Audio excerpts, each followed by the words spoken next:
నారాయణం నమస్కృత్య నరం చైవ నరోత్తమం దేవీం సరస్వతీం వ్యాసం తతో జయముదీరయేత్. హరి ఓం. పరమేశ్వర స్వరూపమైన సభకి నమస్కారం.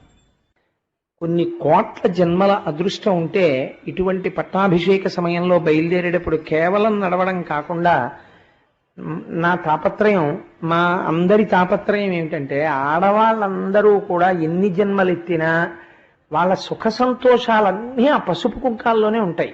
అందుకని వాళ్ళ పసుపు కుంకాలు ఈశ్వరుడి అనుగ్రహంతో అలా నిలబడాలి. వాళ్ళకి చక్కటి పిల్లా పాపలతో మాకు ఇటువంటి భర్త, ఇటువంటి పిల్లలు అని వాళ్ళు పొంగిపోవాలి. అందుకోసం అని చెప్పి ఏం చేశామంటే, సువాసినులందరితోటి పట్టాభిషేకానికి వచ్చినప్పుడు, కృష్ణ పరమాత్మ ఇంద్రప్రస్థానికి వచ్చినప్పుడు వాళ్ళందరూ పరిమళ ద్రవ్యాల్ని జల్లుతారు. అందుకని రేపు మీ అందరూ పాత్ర తెచ్చుకుంటే అందులో గంధపు జలాలు పోస్తారు. మీరు పోసేయక్కర్లేదు, వరదల కింద చేతిలో నీళ్లు ముంచి ఇలా చల్లుతూ నడిస్తే చాలు. రాజసూయ యాగం అన్నది యాగం చెయ్యాలి అని తలపెట్టారు. తలపెట్టిన తరువాత ఆయన 4 దిక్కులకి పంపించినటువంటి 9 తమ్ముళ్ళు కూడా ఎక్కడా ఎవ్వరూ ఎదురు తిరిగినటువంటి రాజు లేని సందర్భాన్ని తయారు చేస్తే, ఒక్క జరాసంధుడు మాత్రమే కప్పం కట్టకపోతే జరాసంధుడు కూడా భీమసేనుడి చేతిలో మృతుడయ్యాడు. తదనంతరము భరతఖండమునందున్నటువంటి రాజులందరూ కప్పం కట్టి ధర్మరాజు గారి యొక్క ఆధిక్యమును అంగీకరించిన తరువాత రాజసూయ యాగం జరుగుతోంది. కానీ చిత్రం చూడండి, ఒక మర్యాద ఉంటుంది ప్రపంచంలో, ఒక గౌరవం ఉంటుంది. ఎంత అందమైన ఏర్పాట్లు చేశారో. మన ఇంట్లో ఒక పెళ్లి జరిగిందనుకోండి, ఒక శుభకార్యం జరిగిందనుకోండి, అసలు చెయ్యవలసినటువంటిది ఇది. మనం ఒక్కసారి పోతన గారు, వ్యాస భగవానుడు అంత కష్టపడి ఎందుకు ఇచ్చారంటే, ఇంటికొచ్చినటువంటి వారిని ఆదరించడం, వెళ్ళేటప్పుడు క్రమశిక్షణ పాటించడంలో ఉంటుంది. ధర్మరాజు గారు పదవులు నిర్ణయించాడు. రాజసూయాగంలో ఎవరెక్కడుండాలో, ఎలా ప్రవర్తించాలో బంగారు నాగళ్లు పెట్టి భూమి దున్నాడు. అర్ధిజాతము కోరినట్టి వస్తువులెల్ల తగపంచియిడగ రాధాతనూజు సరసాన్న పానాది సకల పదార్థముల్ పాకముల్ చేయింప పవనతనయు పంకజోదురు వద్ద బాయక పరిచర్యత విలికావింప వాసవతనూజు సవన నిమిత్తంబు సంచిత ద్రవ్యంబు పింపుతో వేగ తెప్పింప నకులు దేవగురు వృద్ధ దాత్రీ సురావలులను అరసి పూజింప సహదేవుడు అఖిల జనుల బొలుచు మృష్ణాన్నతతుల తృప్తులను చేయ ద్రౌపదిని నియమించ ధర్మసుతుడు. రాజసూయ యాగానికి వచ్చినటువంటి వాళ్ళందరికీ సక్రమమైనటువంటి మర్యాదలు జరగడం కోసం ఎవరెవరు ఏ పనులు చెయ్యాలో ధర్మరాజు గారు నిర్ణయించారు. ఎవరు ఏ పని చెయ్యాలో వారే ఆ పని చెయ్యాలి తప్ప, ఒక ఉద్యోగం చేస్తున్నటువంటి ఆఫీసులో పక్క సీటు వాడు సెలవు పెడితే ఆ పక్క సీటు వాడి ఉద్యోగం కూడా వాడు సెలవు నుంచి వచ్చే వరకు నువ్వు చూడు అని ఒక ఆర్డర్ ఇస్తారు. In addition to your normal duties you should also carry out the work of so and so who has gone on leave అని. అలా ఆకాశవాణి కేంద్రంలో వైణిక విద్వాంసుడి సీటుని మృదంగ విద్వాంసుడికి ఇచ్చారనుకోండి, ఆయన వచ్చే వరకు నువ్వే వాయించి వీణకూడా అని అసందర్భంగా ఉంటుంది. ఆఫీసులో ఇచ్చినట్టు ఆకాశవాణి స్టేషన్లో ఇవ్వరు కదా. వైణికుడు అంటే వైణిక విద్వాంసుడే, మృదంగ విద్వాంసుడు అంటే మృదంగ విద్వాంసుడే. ఆయన సెలవు పెట్టాడని మృదంగ విద్వాంసుడు వీణ వాయించడు, వీణ వాయించాయని మృదంగం వాయించడు. ఎవరి పని వాళ్లే చెయ్యాలి. కాబట్టి అటువంటి యాగం జరిగితే అందంగా జరగడానికి ఏ ఏ పనులకు ఎవరు సరిపోతారో వాళ్ళనే పెట్టారు. ఎంత అందంగా ఉంచాడో చూడండి. అర్ధిజాతము కోరినట్టి వస్తువులెల్ల తగిపంచి ఇడగ రాధాతనూజు. ఒకరికి దానం ఇవ్వడం అంటే పరమ సంతోషం కర్ణుడికి. కర్ణుడికి పాండవులకి పడదు. కానీ ఒక మంచి పని జరుగుతున్నప్పుడు ఆ మంచి పని సక్రమంగా జరగడం కోసం ఒకరికి దానం ఇవ్వడం అంటే పరమ శ్రద్ధాభక్తులతో ఇవ్వడానికి కర్ణుడే. అందుకని ధర్మరాజు గారంతటి వారు ఎవరిని పెట్టారో తెలుసా అండి? దానాలు చెయ్యడానికి రాజసూయాగంలో తన తమ్ముళ్ళు ఎవ్వరినీ పెట్టలేదు. ఎంత నిష్పక్షపాతంగా ఇచ్చాడో చూడండి పదవులు. కర్ణుణ్ణి తీసుకొచ్చి యాగంలో దానాలు ఇవ్వడం కోసమని నిర్ణయించి ఆ పదార్థములనన్నీ ఆయనకు అప్పచెప్పి కూర్చోబెట్టాడు. సరస అన్న పానాది సకల పదార్థముల్ పాకముల్ చేయింప పవనతనయు. ఒరే తమ్ముడు, అందరూ వచ్చిన వాళ్ళందరూ అబ్బా ఏం పదార్థాలు అని చెప్పి పొంగిపోయేటట్టుగా చెయ్యాలంటే నువ్వే తగినవాడివిరా. అందుకని నువ్వెక్కడుంటావో తెలుసా? వంటశాలలో ఉండి పదార్థాలన్నీ తయారు చేయించమని నలభీమ పాకం అని పేరు కదా, భీమసేనుండి వంటశాలలో పెట్టారు. పంకజోదురు వద్ద బాయక పరిచర్య తవిలి కావింప వాసవతనూజు. ఏమి మర్యాదండి! వచ్చిన వాళ్ళలో పరమ పూజనీయులైనటువంటి వాళ్ళు ఉంటారు. అటువంటి పరమ పూజనీయులైనటువంటి వాళ్ళు ఉత్సవంలో కానీ ఇంట్లో జరుగుతున్నటువంటి కార్యక్రమానికి కానీ వాళ్ళు అక్షతలు వెయ్యడానికి వస్తే ఇంటి యజమాని ఒక జాగ్రత్త తీసుకోవాలి. ఏ జాగ్రత్త తీసుకోవాలంటే, అటువంటి పెద్దలు వస్తే, అయ్యా వచ్చారా, చాలా సంతోషం అండి, మీరు స్నానం చేయండి, నేను పెళ్లి పనుల్లో ఉన్నానని వెళ్ళిపోకూడదు.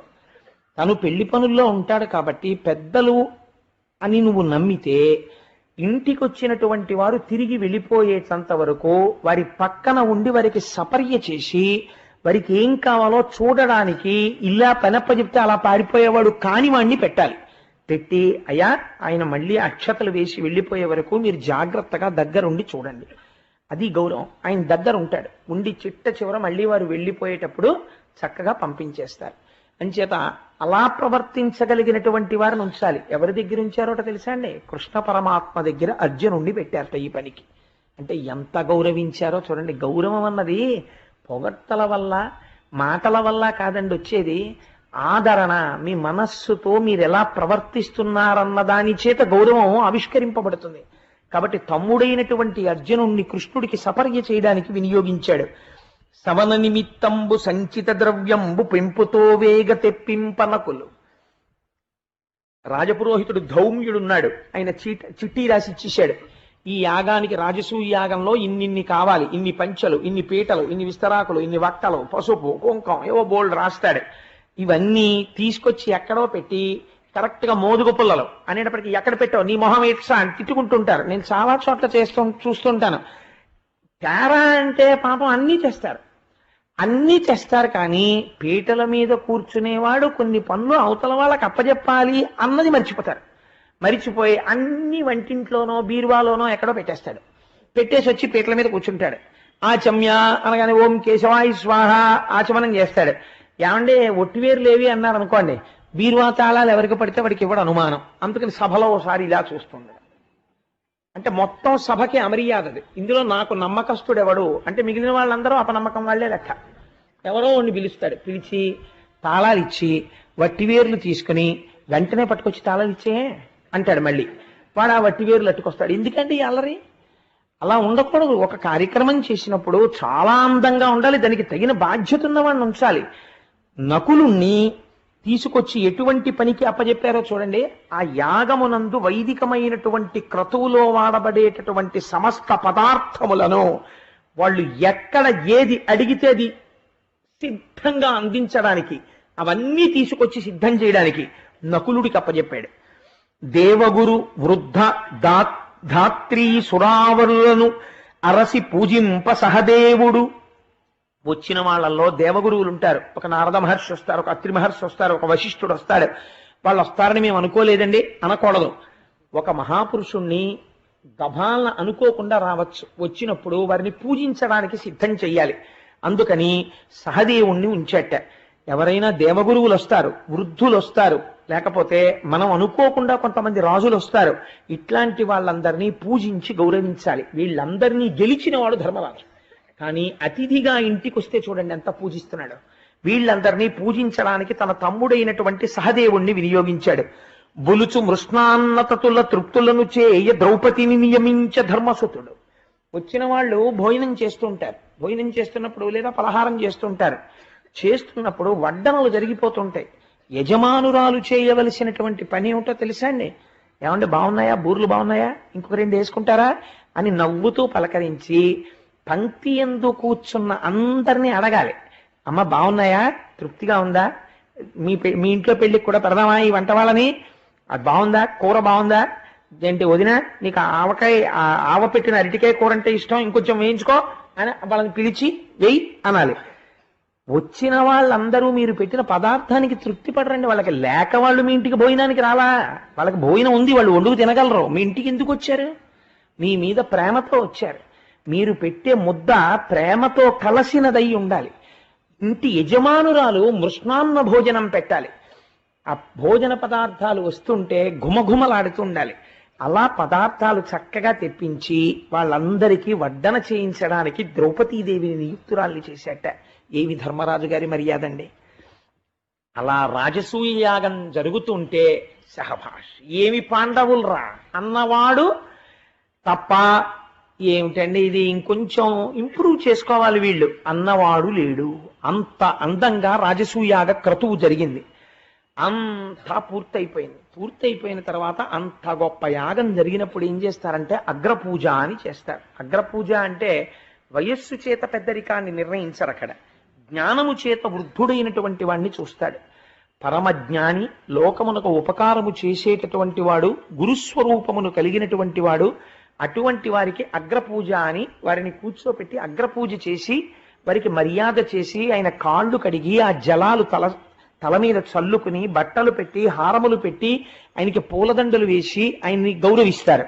అగ్రపూజ సభలో ఇప్పుడు ఎవరికి చెయ్యాలి అని ప్రశ్న వచ్చింది. ఎందుచేత అంటే అక్కడ ఋషులున్నారు, మహర్షులున్నారు, దేవగురువులున్నారు, ఎందరో రాజులున్నారు. ఇంతమంది ఉన్న సభ ఎవరికి చెయ్యాలి అగ్రపూజ అని ధర్మరాజు గారు ఆలోచన చేస్తుంటే పుట్టతుదవాడు, పుట్టుక చేత వయస్సు చేత చిన్నవాడైన బుద్ధిలో బృహస్పతి సహదేవుడు లేచాడు.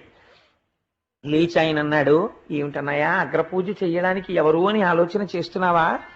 కాలము దేశమున్ క్రతువు కర్మము కర్తయు భోక్తయున్ జగజ్జాలము దైవమున్ గురువు సాంఖ్యము మంత్రము అగ్ని ఆహుతుల్ వేళలు విప్రులున్ జనన వృద్ధి లయంబుల హేతుభూతముల్ శీలలతానయై తగవెలంగడు నెక్కటి తేజమీషుడు. ఎంత గొప్ప మాట చెప్పాడో చూడండి. శ్రీ మహావిష్ణువు అన్న మాటకి వ్యాఖ్యానం చేశాడు సహదేవుడు. ఎంత కృష్ణుడు అగ్రపూజకర్హుడు అనలేదు. అన్నయ్య ఈయన ఈశ్వరుడు అన్నయ్య అన్నాడు. ఇందుచేత ఈశ్వరుడో తెలుసా? కాలము బయట కదిలిపోతున్న కాలరూపము ఇక్కడ నిలబడిన ఈయనే. దేశమున్ ఒక ప్రదేశంలా కనపడుతూ ఎక్కడికక్కడ కనపడుతున్నటువంటి ఈ సమస్త భూమండలము ఆయనే. క్రతువు ఇప్పుడు నువ్వు చేసిన యాగం ఆయనే. యజ్ఞభృత్యజ్ఞకృత్యజ్ఞీ యజ్ఞభుక్యజ్ఞ సాధన యజ్ఞాంతకృత్యజ్ఞగుహ్యం అన్నమన్న అదయేవచ. ఆ యజ్ఞం ఆయనే. కర్తయు చేసినవాడు ఆయనే. భోక్తయున్ ఆ యజ్ఞ ఫలాన్ని నువ్వు ఇచ్చిన హవిస్సులు తిన్నవాడు ఆయనే. జగజ్జాలము వచ్చి వెళ్ళిపోతున్న ఈ జగత్ ఆయనే. దైవమున్ ఇది వెళ్ళిపోవడానికి కారణమైన ఈశ్వరుడు ఆయనే. గురువు లోకమునకు ఈ మర్యాద నేర్పినవాడు ఆయనే. సాంఖ్యము తత్వములుగా భాషిల్లుతున్నవాడు ఆయనే. మంత్రము మననము చేత రక్షించేటటువంటి మంత్రస్వరూపం ఆయనే. అగ్ని వెలుగుతున్న అగ్ని ఆయనే. ఆహుతుల్ స్వాహ అని వేస్తున్నటువంటి ఆ పదార్థం, ఆ వేయబడుతున్న పదార్థం ఆయనే. వేళలు ఉదయం మధ్యాహ్నం సాయంకాలం సంధ్యా సమయాలు అని పిలువబడేటటువంటి వేళల రూపం ఆయనే. విప్రులు బ్రాహ్మణులుగా కనపడి ఈ వేదమునంతటినీ కూడా ప్రచారము చేసేటటువంటి రూపము ఆయనే. జనన వృద్ధి లయంబులు ఒక పదార్థం పుట్టింది ఎక్కడో, పుట్టడానికి కారణమెవరో వాడు ఈయనే. వృద్ధి ఉన్న పదార్థాలు పెరుగుతున్నాయి, ఈయనే కారణం. లయంబు ఎన్నో పదార్థాలు కాలగర్భంలో కలిసిపోతున్నాయి, కారణం ఎవరు? ఈయనే. హేతుభూతముల్ వీటన్నిటికీ కారణమైన వాడెవడో ఆయనే. లీలలతానయై ఇక్కడ ఇలా కనపడుతూ అక్కడ అన్ని చక్కబెట్టగలిగిన వాడెవడో వాడు. అటువంటి వాడు తగవలెంగడు నెక్కటి తేజమీషుడు. అన్నయ్య ఇన్నిగా వెలుగుతున్నటువంటి ఈశ్వరుడు ఇవాళ మన కళ్ళెదుట మాంసనేత్రములతో చూడడానికి ఎదురుగుండా వీలైన రీతిలో రక్షకుడై సర్వకాలముల యందు పాండవులు బాగుపడాలని కోరుకున్నవాడై యాగమునకొచ్చి నిర్వహించి జరాస సంధుని యొక్క వధ చేయించిన మహాపురుషుడెవడున్నాడో ఆయన ఇక్కడ కూర్చునుండగా ఇంకా ఎవరెవరని వెతుకుతారేమిటన్నాయా, ఆయనకు అగ్రపూజ చెయ్యండి అన్నాడు. ఈ మాట చెప్పేటప్పటికీ ధర్మరాజు గారు పొంగిపోయాడు. మాట చెప్పడం కాదండి, చెప్పే మాట ఎదిరించలేనిదై ఉండాలి. అది ఆవిష్కరణ అంటే. కృష్ణుడికి అగ్రపూజ చేయండి అన్నారు అనుకోండి, ఎందుకు చేయాలి అని ఎవరైనా అడగచ్చు. కృష్ణుడికి అగ్రపూజ చేయండి కాదు, కృష్ణుడు ఏమిటి చెప్పాడు. కృష్ణుడన్న మాట వాడలేదు, కృష్ణుడు ఎవరు చెప్పాడు సహదేవుడు. అర్థం చేసుకున్నాడు. ఎంతటి మహాజ్ఞానో చూడండి సహదేవుడు అంటే. అందుచేత ఆ సహదేవుడు చెప్పగానే ఆ ద్రౌపదీదేవిని తీసుకుని చక్కటి కనక బంగారముతో చేయబడినటువంటి జలపాత్రలను చేత్తో పట్టుకుని 5గురు అన్నదమ్ములు, కుంతీదేవి, ద్రౌపదీదేవి అందరూ వెళ్లి కృష్ణ పరమాత్మ యొక్క పాదాల దగ్గర కూర్చుని ఒక బంగారు పళ్ళెని తీసుకొచ్చి ఆయన కాళ్ళ కింద పెట్టారు. పెట్టి ఆ ద్రౌపదీదేవి ఆ బంగారు పాత్రలోంచి నీళ్లు పోస్తుంటే ఆయన కాళ్ళు కడిగారు. మునిజనమానస మధుకర వనజాతములైన ఎట్టి వారి జదలలోచను పదయుగల ప్రక్షాళనముగి గాలించి తజ్జలంబులు భక్తిన్ తానును కుంతియు అనుజులు మానుగ ద్రుపదత్మజయును మస్తకముల పెంపూనిన నియతి ధరించి మహానందము పొంది రతిశయ ప్రీతిన్. ధర్మరాజు గారు కాళ్ళు కడుగుతుంటే 4 అన్నదమ్ములు పుష్పాలు వేస్తూ నమస్కరిస్తూ కూర్చుంటే ద్రౌపదీదేవి నీళ్లు పోస్తే ఆ కృష్ణ పరమాత్మ కాళ్ళు కడిగి పళ్ళెంలోకి వచ్చినటువంటి ఆ పాద ప్రక్షాళన జలాన్ని తీసుకుని ధర్మరాజు గారు తన శిరస్సు మీద చల్లుకుని కుంతీదేవి శిరస్సు మీద, ద్రౌపదీదేవి శిరస్సు మీద, తమ్ముళ్ల శిరస్సుల మీద నీళ్లు చల్లాడు. చల్లి చెంచత్కాంచిన రుచిరోదంచిత వస్త్రముల నూతనార్క ప్రభల్మించిన రత్నంబుల పూజించన్ ధర్మజుండు కృష్ణు జిష్ణు సహిష్ణు. తెల్లటి వస్త్రద్వయాన్ని తీసుకొచ్చి కృష్ణ పరమాత్మకి బహూకరించి ఆయన మెడలో అపర సూర్య భగవానుడా అన్నట్లుగా వెలిగిపోతున్నటువంటి హారములు తెచ్చి ఆయన మెడలో వేసి ఆ కృష్ణ పరమాత్మకి సమర్పించి ఆయనకి తాంబూలం ఇచ్చి తమ తమ శిరస్సులు ఆయన పాదములకు తగిలేటట్టుగా పరమ వినయంతో 5గురు అన్నదమ్ములు నమస్కరించి చేతులు కట్టుకుని ఆయన పక్కన నిలబడ్డారు అగ్రపూజ చేసి. సభలో ఉన్న వాళ్ళందరూ పొంగిపోయారు. కాలం మూడినవాడు ఒకడు ఉంటాడు, వాడికి ఈశ్వర ధిక్కారం ప్రారంభం అవుతుంది. కాబట్టి శిశుపాలుడు లేచన్నాడు, గురుదేవ శూన్యుండు కులగోత్రరహితుండు తల్లిదండ్రులెవ్వరో తడవగాన ముప్పుల పొరలెడు ఆది మధ్యావసానంబులందరయ మానంబులేదు బహురూపి అయి పెక్కు భంగుల వర్తించు వావివర్తనములు వరుసలేవు పరికింప విగత సంబంధుండు తలపోయ మానిమిత్తమున మానిసయ్యే బరగ మున్ను యయాతి శపమున చేసి వాసికెక్కెదు ఈ అదవ వంశమెల్ల బ్రహ్మ తేజంబునెల్ల కోల్పడిన ఇతడు బ్రహ్మ ఋషి సేవ్యుడుగొని గోపాలకుండు. ఆయన లేచి అన్నాడు, ఈయన పుట్టినటువంటిది గోపాలుల యొక్క కుటుంబంలో. అసలు ఇంకా మాట్లాడితే అసలు ఈయన ఎక్కడ పుట్టాడో ఆవిడకి తెలియదు. కొంతమంది అంటారు దేవకీ వసుదేవులకు పుట్టారంటాడు, చాలా మంది అంటారు అసలు కళ్ళు తెరిచేటప్పటికి యశోదానందుల దగ్గర ఉన్నాడంటారు. ఎక్కడ పుట్టాడో ఆవిడకి తెలియదు. ఈయన కులం తెలియదు, గోత్రం తెలియదు, వావి లేదు, వరస లేదు. ఎంతమంది గోపకాంతలతో రమించాడో, ఎంతమందితో తిరిగాడో ఇది నడువడి అని చెప్పడం కుదరదు. కానీ ఇందులోనే ఆంతరముగా స్తోత్రం కూడా చేశాడు.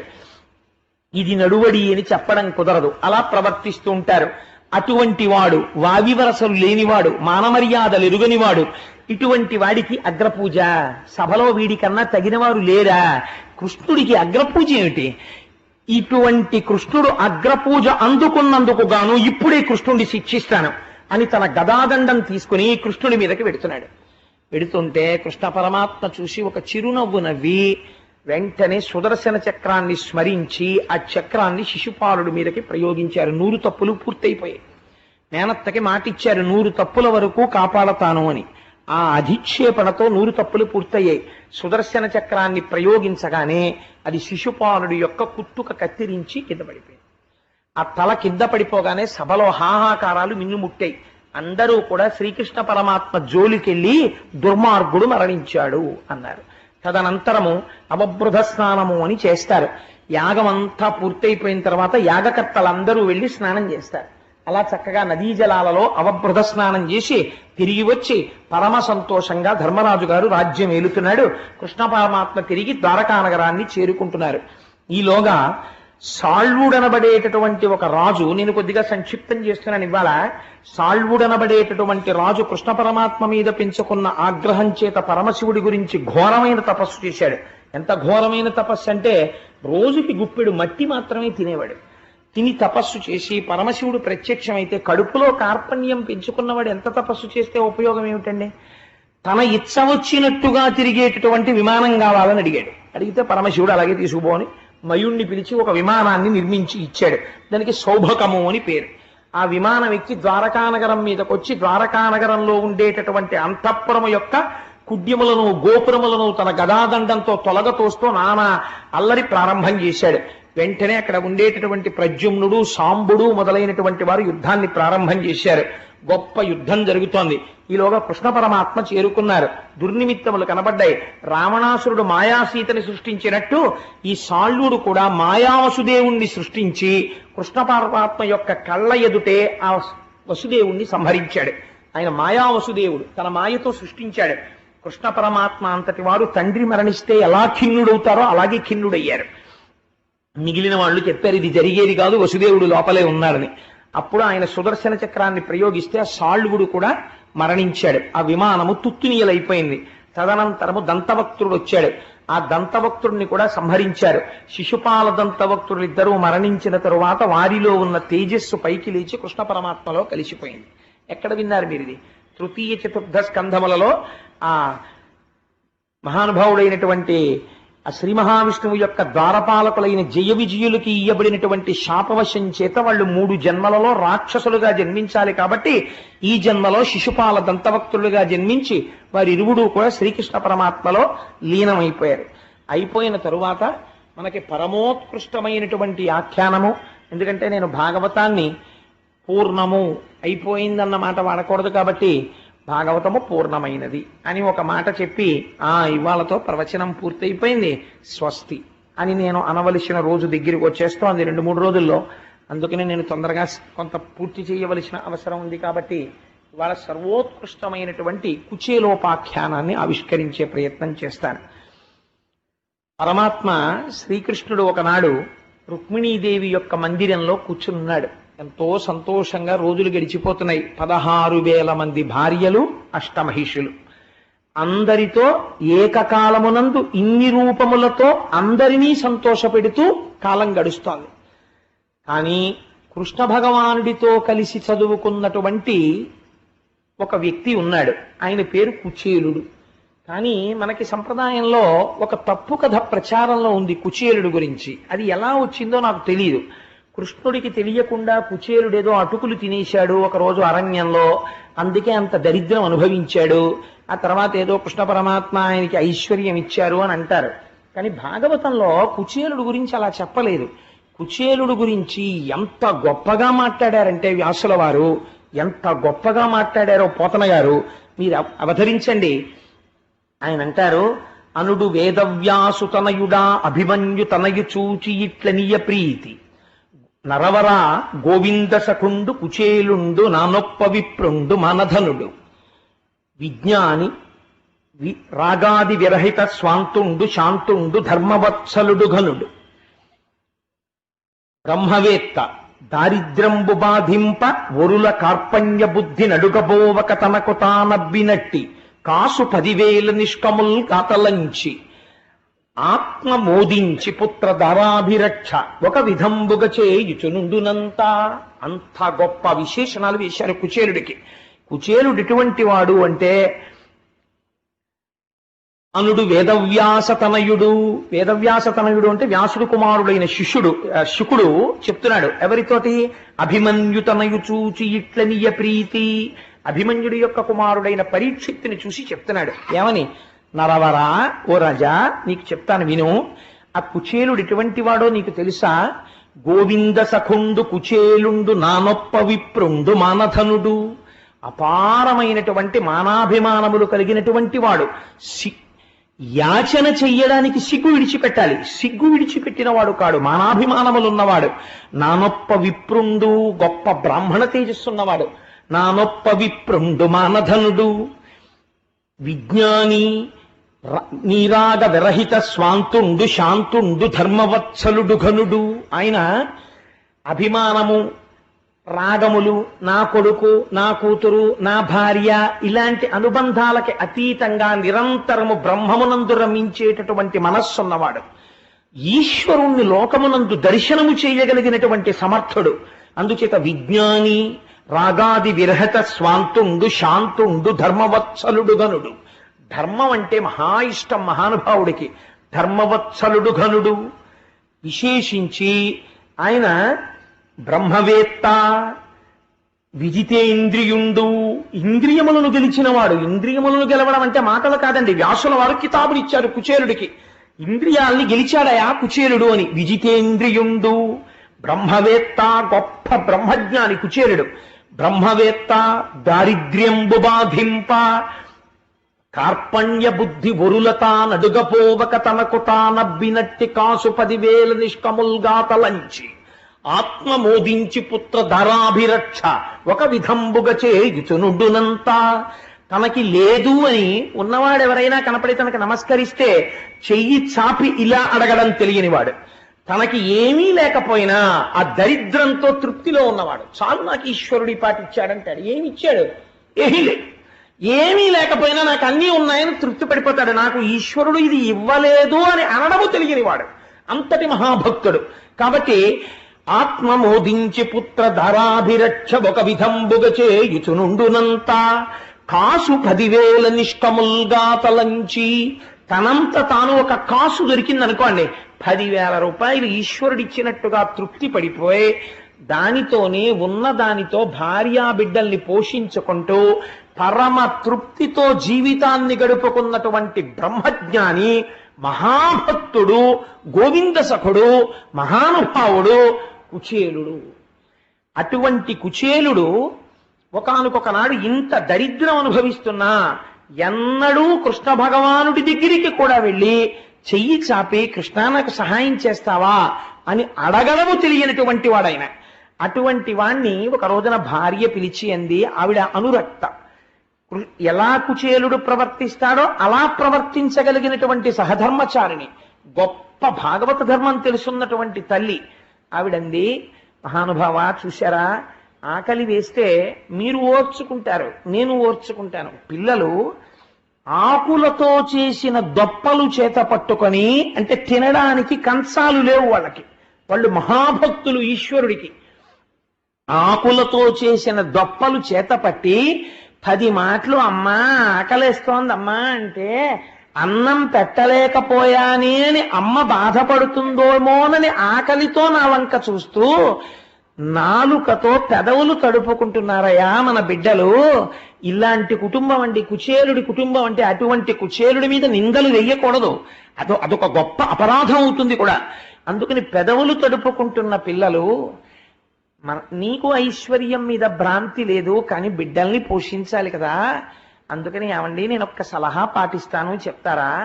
మీ సఖుడు మీతో కలిసి చదువుకున్నవాడు ఉన్నాడు కదా, ఒక మహానుభావుడు, ఆయన పేరు శ్రీకృష్ణుడు కదా. ఏం ఆశ్చర్యమో, ఖచ్చితంగా నేను కుచేలోపాఖ్యానం చెప్దామనుకున్న నాడే కుచేలుడు లాంటి నాకు శ్రీకృష్ణ పరమాత్మ లాంటి సఖుడైన మా రాఘవరావు గారు సభలో ఉన్నారు ఇవాళ. అందుచేత ఆయన విశాఖపట్నం నుంచి వచ్చారు నన్ను అనుగ్రహించడానికి కృష్ణస్వరూపంతో.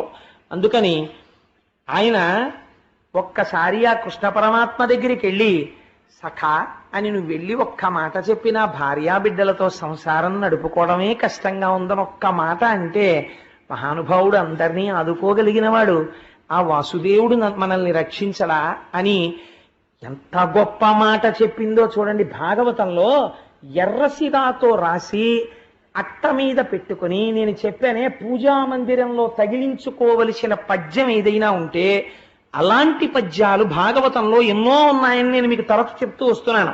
వాటిలో ఇదొకటి. ఆవిడ ఏం చెప్పిందో చూడండి. కలలోనన్మున్నిరుంగని మహా కష్టాత్ముడైనట్టి దుర్బలుడాపత్సమయంబునం నిజపదాబ్జాతంబు ఉల్లంబునం తలపన్ అంతన వచ్చి ఆర్తిహరుడై తన్నైన ఇచ్చున్ సునిశ్చిత భక్తి భావముల భజించు వారికిటడే సంపద్ విశేషోన్నతుల్.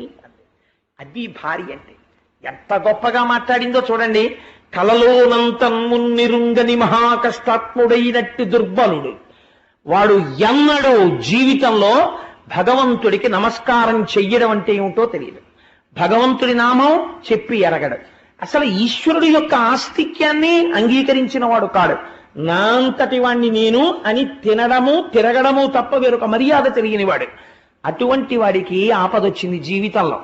ఆపదొస్తే వాడు కలలో కూడా ఎప్పుడు ఈశ్వర అన్న మాట ఎరగని వాడు, ఆ ఆపద వస్తే అప్పుడు గుర్తొచ్చాడు వాడికి భగవంతుడు. గుర్తొచ్చి ఆర్తితో ఈశ్వర అన్నాడు. ఈశ్వర అంటేట కృతజ్ఞుడా, ఇన్నాళ్ళు నేను నీకు జ్ఞాపకం రాలేదా, కష్టం వస్తే నేను గుర్తొచ్చానా అని అడగడట. అయ్యో ఇంత కష్టంలో నా నామని చెప్పాడా అని ఆర్తితో పిలిచిన వాడి కోసమని పరిగెత్తుకొచ్చి వాడికి వచ్చినటువంటి కష్టాన్ని తీర్చడం కాదు, తన్నైన ఇచ్చున్ తనని తాను ఇచ్చేసుకుంటాట కృష్ణుడు. అదయ్యా కృష్ణుడంటే. అటువంటి మహాత్ముడైన కలలోనంతన్ మున్నెరుంగని మహాకష్టత్ముడైనట్టి దుర్బలుడాపత్సమయంబునన్ నిజ పదాబ్జాతంబు ఉల్లంబునంతలపన్ అంతని వచ్చి ఆర్తిహరుడై తన్నైన ఇచ్చున్ సునిశ్చిత భక్తి భావముల భజించు వారికిడడే సంపద్విశేషోన్నతుల్. అలాంటి వాళ్ళకే ఎప్పుడో ఒక్కసారి ఈశ్వరాన్ని నమ్మి పిలిచినంత మాత్రం చేత ఆర్తి తీర్చి తనని తాను ఇచ్చేసుకుంటున్నాడే. ఇవ్వలేదండి. ఇచ్చిన సంఘటనలు మీకు చూపిస్తాను. ఏమి తెలుసని వెళ్ళాడు. కాంచీపురం పక్కన ఉన్నటువంటి ఒక కుగ్రామంలో తోళ్లు కోసి చెప్పులు కుట్టుకునేటటువంటి ఆయన ఉన్నాడు. ఈ మధ్యనే వెంకటాచలంలో జరిగిన ఒక యథార్థాన్ని మీకు విజ్ఞాపన చేస్తున్నాను. ఆయన కొత్త చెప్పులు కుట్టి, ఆయనకేం వచ్చు, చెప్పులు కుట్టడం వచ్చంతే.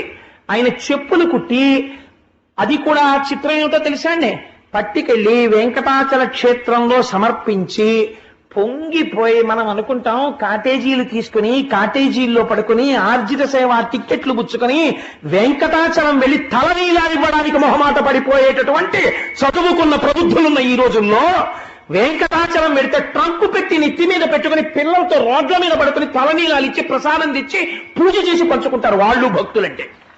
అటువంటి చెప్పులు కుట్టేటటువంటి వాడు వెంకటాచల క్షేత్రంలో స్వామికి చెప్పులు ఇచ్చి కొండ నడిచెక్కి స్వామికి నమస్కారం చేసుకుని పొంగిపోయిన హృదయంతో ఇంటికి వచ్చాడు. ఇంటికొచ్చి ఇంట్లో కూర్చుంటే తన ఇంటి మేడ మీద ప్రతిరోజు అన్నం వండుకోవడానికి తినడానికి కావలసినంత డబ్బు లేక భార్య దొరికిన కాశీని బియ్యం నీళ్లలో తడిపి ఎండబెట్టి పిండి చేస్తుంది. ఆ పిండి ముద్దలన్నా చేసుకుంటారు, సంకట అంటారు, సంకటన్నా చేసుకుంటారు, అట్టుముక్కలు పోసుకు తింటారు వాళ్ళు. దానికోసం పిండి ఆరబోసింది. భార్య పిండి తీద్దామని మేడెక్కింది. ఆ పైకెక్కి చూసింది. మేడంటే వాళ్ళకి మేడ ఉంటుందా, ఆ ఉన్నటువంటి పాక మీద బట్ట లాంటిది వేసి చిన్న మంచం మీద ఆ పిండి పోసింది, కుక్కలు అవి వచ్చి తినేయకుండా. ఆవిడ మళ్ళీ వెళ్ళి ఆ పిండి తీద్దాం అనుకుంది. ఆ పిండి మీద ఒక పాదం కనపడింది ఆవిడికి. రేఖా మజధ్వజ సుధాక లసాత పత్ర వజ్రాంకుశాంబురుహ కల్పక శంఖచక్రై భవ్యైరలంకృత తలౌ పరతత్వ చిహ్నై శ్రీ వెంకటేశ చరణౌ శరణం ప్రపద్యే. పద్మరేఖ, శంఖరేఖ, చక్రరేఖ, అంకుశము, అమృతపాత్ర వీటన్నింటితో కలిసి వెలిగిపోతున్న పాదముద్ర ఒకటే ఆ పిండి మీద కనపడింది. ఆవిడ చూసి ఆ పాదముద్ర చూసి పొంగిపోయి ఏమిటి పాదముద్ర అని భర్తకి చెప్పింది. ఆయన వచ్చి చూసి ఈ ముద్ర చూస్తుంటేనే అవ్యాజమైన ఆనందం వస్తోంది. పెద్దలు పంతులు గారిని ఎవరినన్నా తీసుకొస్తానని తీసుకొచ్చి చూపించాడు. తీసుకొస్తే ఆయన చూసి అయ్య బాబోయ్ ఇది వెంకటేశ్వరుడి పాదం రా అన్నాడు. వెంకటేశ్వరుడి పాదం పిండి మీద పెడితే ఆయన ఏం చేశాడో తెలుసా అండి, నాకేమొచ్చు, నా స్వామికి వచ్చి చెప్పిస్తాను. నా స్వామి కాలి సైజు తెలిసింది.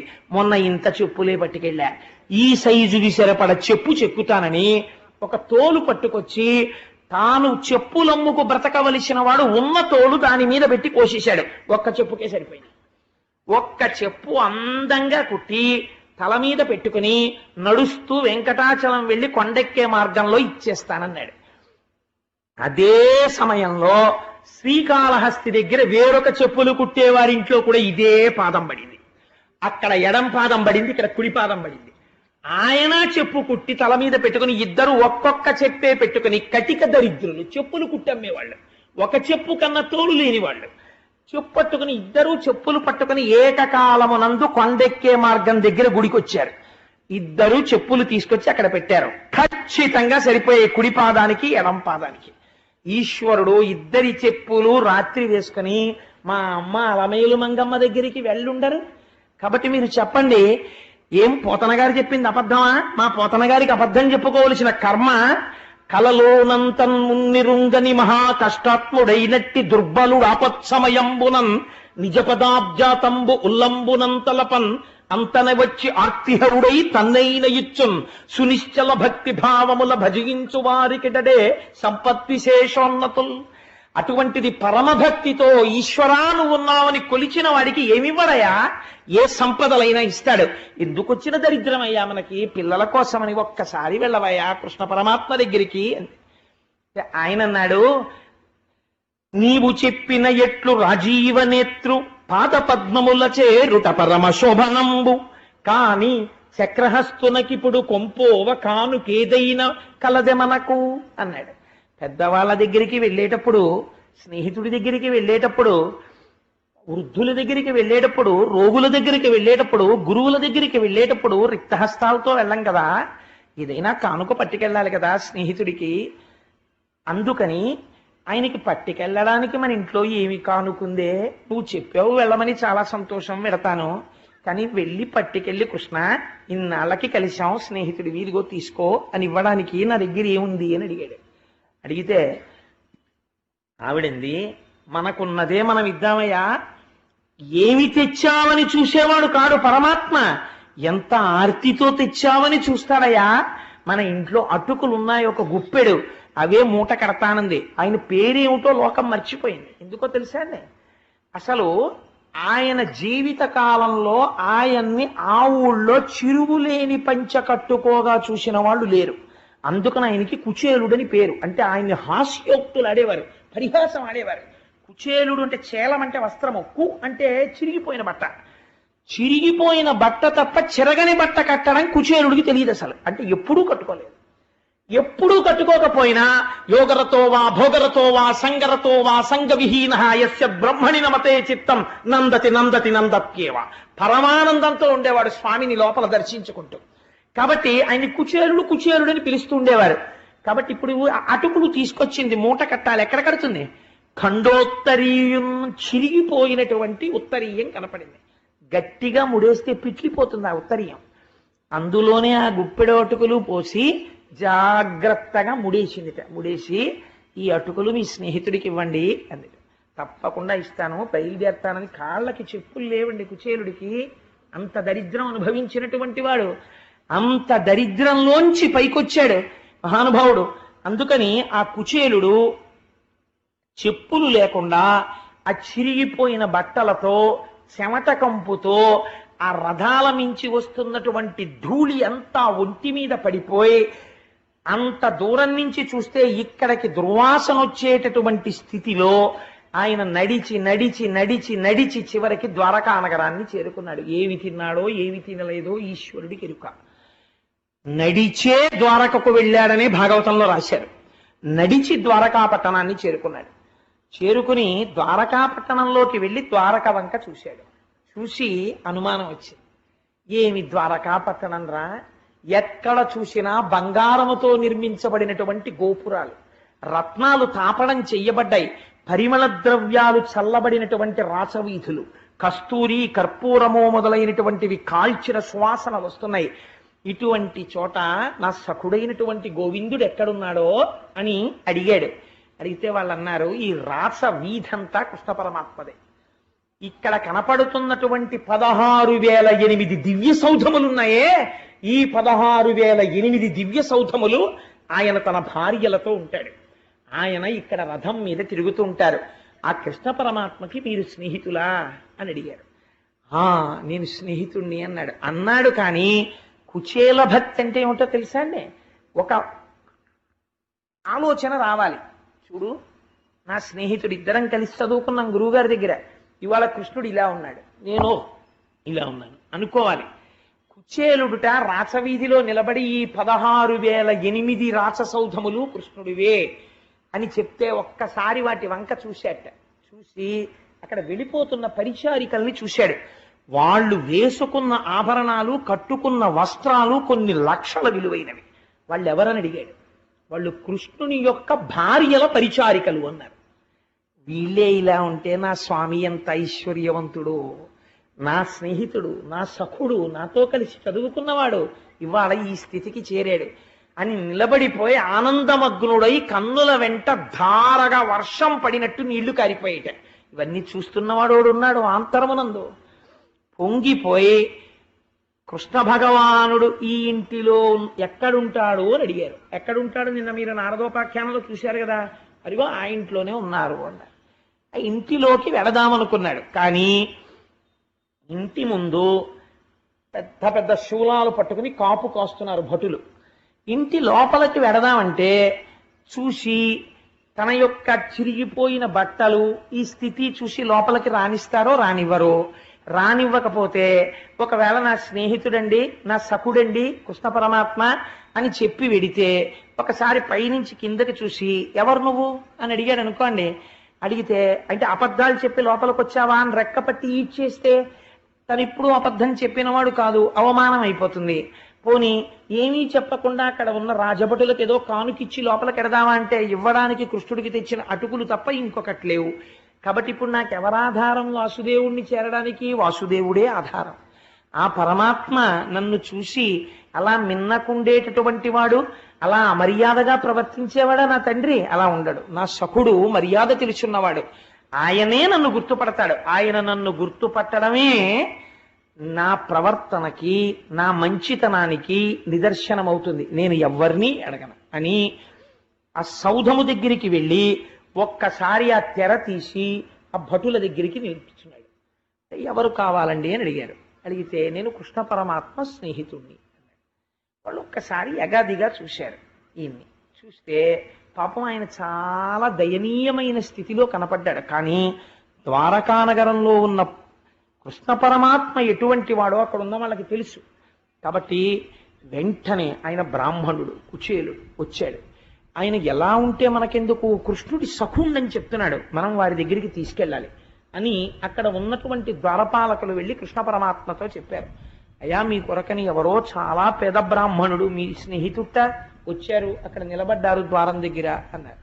అప్పటికి కృష్ణ పరమాత్మ చేస్తున్న పని ఏమిటో తెలుసా అండి? ఆ గదిలోకి ఎవరూ ప్రవేశించరు. ఎంతో ముఖ్యులైన వాళ్ళు వస్తేనే అక్కడికి సమాచారం పెడుతుంది. ఆయన తన శయన మందిరమునందున్నాడు.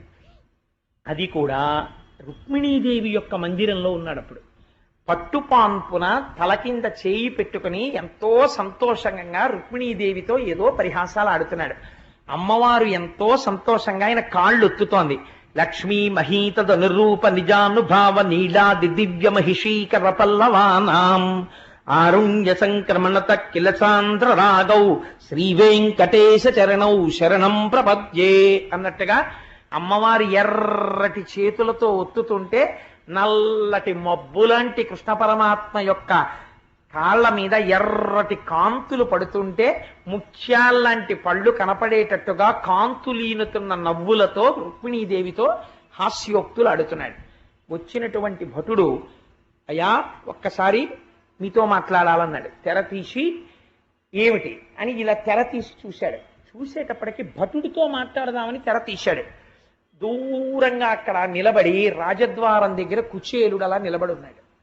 చూశాక అంత దూరంలో చూడగానే కనిడాయంచనునంత కృష్ణుడు దళ కంజక్షుడ పేద విప్రుని కృషీభూతాంగు జీర్ణాంబరున్ అశ్రాంత దరిద్ర పీడితు కృషీభూతాంగు జీర్ణాంబరున్ ఘన తృష్ణాచుర చిత్తు హాస్య నిలయున్ ఖండోత్తరీయున్ కన్కుచేలుని కని అల్లంతనే సంభ్రమ విలోలుండై దిగంతల్పమున్. నాకు నిజంగా కృష్ణ పరమాత్మ వచ్చిన సన్నివేశం ఇక్కడ కనపడుతుంటే నాకు ఆ పద్యమే తడబడిపోతుంది. నిజంగా ఆయన మాననీయత చూడండి. కనిడాయంచనునంత కృష్ణుడు దళత్కంజక్షుడ పేద విప్రుని. దళత్కంజాక్షుడు ఆ చూపులలో ఉన్న అందాన్ని ఆ కళ్ళలో చూపిస్తున్నారు. తామర రేకులు ఎలా ఉంటాయో అటువంటి కన్నులతో ఉన్నాడు. భార్యతో పరిహాసం ఆడుతున్నాడు. తెర తీసి భటుడిని చూసి ఇంకా భటుడితో మాట్లాడలేదు, ఇలా చూశాడు. కుచేలుడు కనపడ్డాడు అంత దూరంలో. ఎటువంటి కుచేలుడు అంటే మహాదరిద్రుడు, అపారమైనటువంటి దరిద్రంతో ఉన్నాడు. అశ్రాంత దరిద్ర పీడితూ, ఒక క్షణం కూడా విడిచిపెట్టకుండా దరిద్ర దేవత చేత పీడింపబడుతున్నవాడు. అశ్రాంత దరిద్ర పీడితు కృషీభూతాంగు, శరీరం అంతా కూడా క్షీణించిపోయే, అంటే ఉరప్పంజరంలో ఎముకలు లెక్క పెట్టవచ్చు అంత ఎముకలు పైకొచ్చేసాయి. హాస్య నిలయం, ఎవరైనా చూస్తే ఓడి బాబా అదినట్టు బాబా చిలుగుబట్లు నువ్వు అని పరిహాసమే ఆడతారు తప్ప నమస్కరించేవాడు ఎవ్వరు ఉండడు. అలా ఉన్నాడు.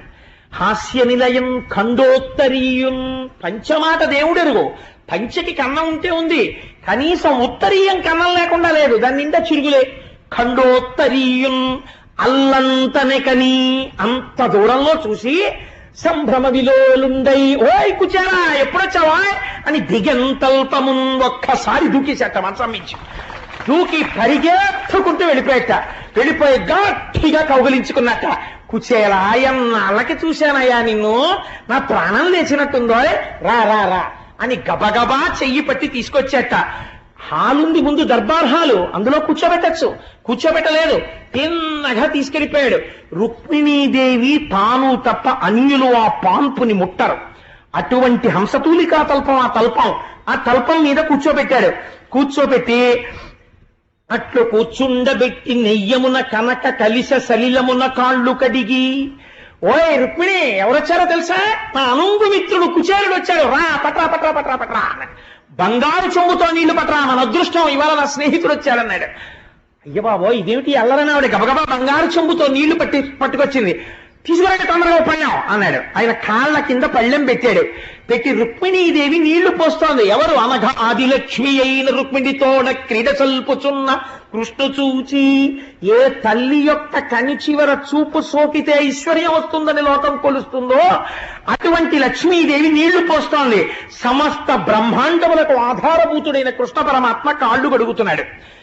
కూర్చోబెట్టి అట్లు కూర్చుండబెట్టి నెయ్యమున కనక కలిస సలిలమున కాళ్ళు కడిగి తజ్జలంబు మస్తకమున తాల్చి, శిరస్సు ఉంచి ఆ నీళ్లు తన కిరీటం మీద తల మీద చల్లుకున్నాడు.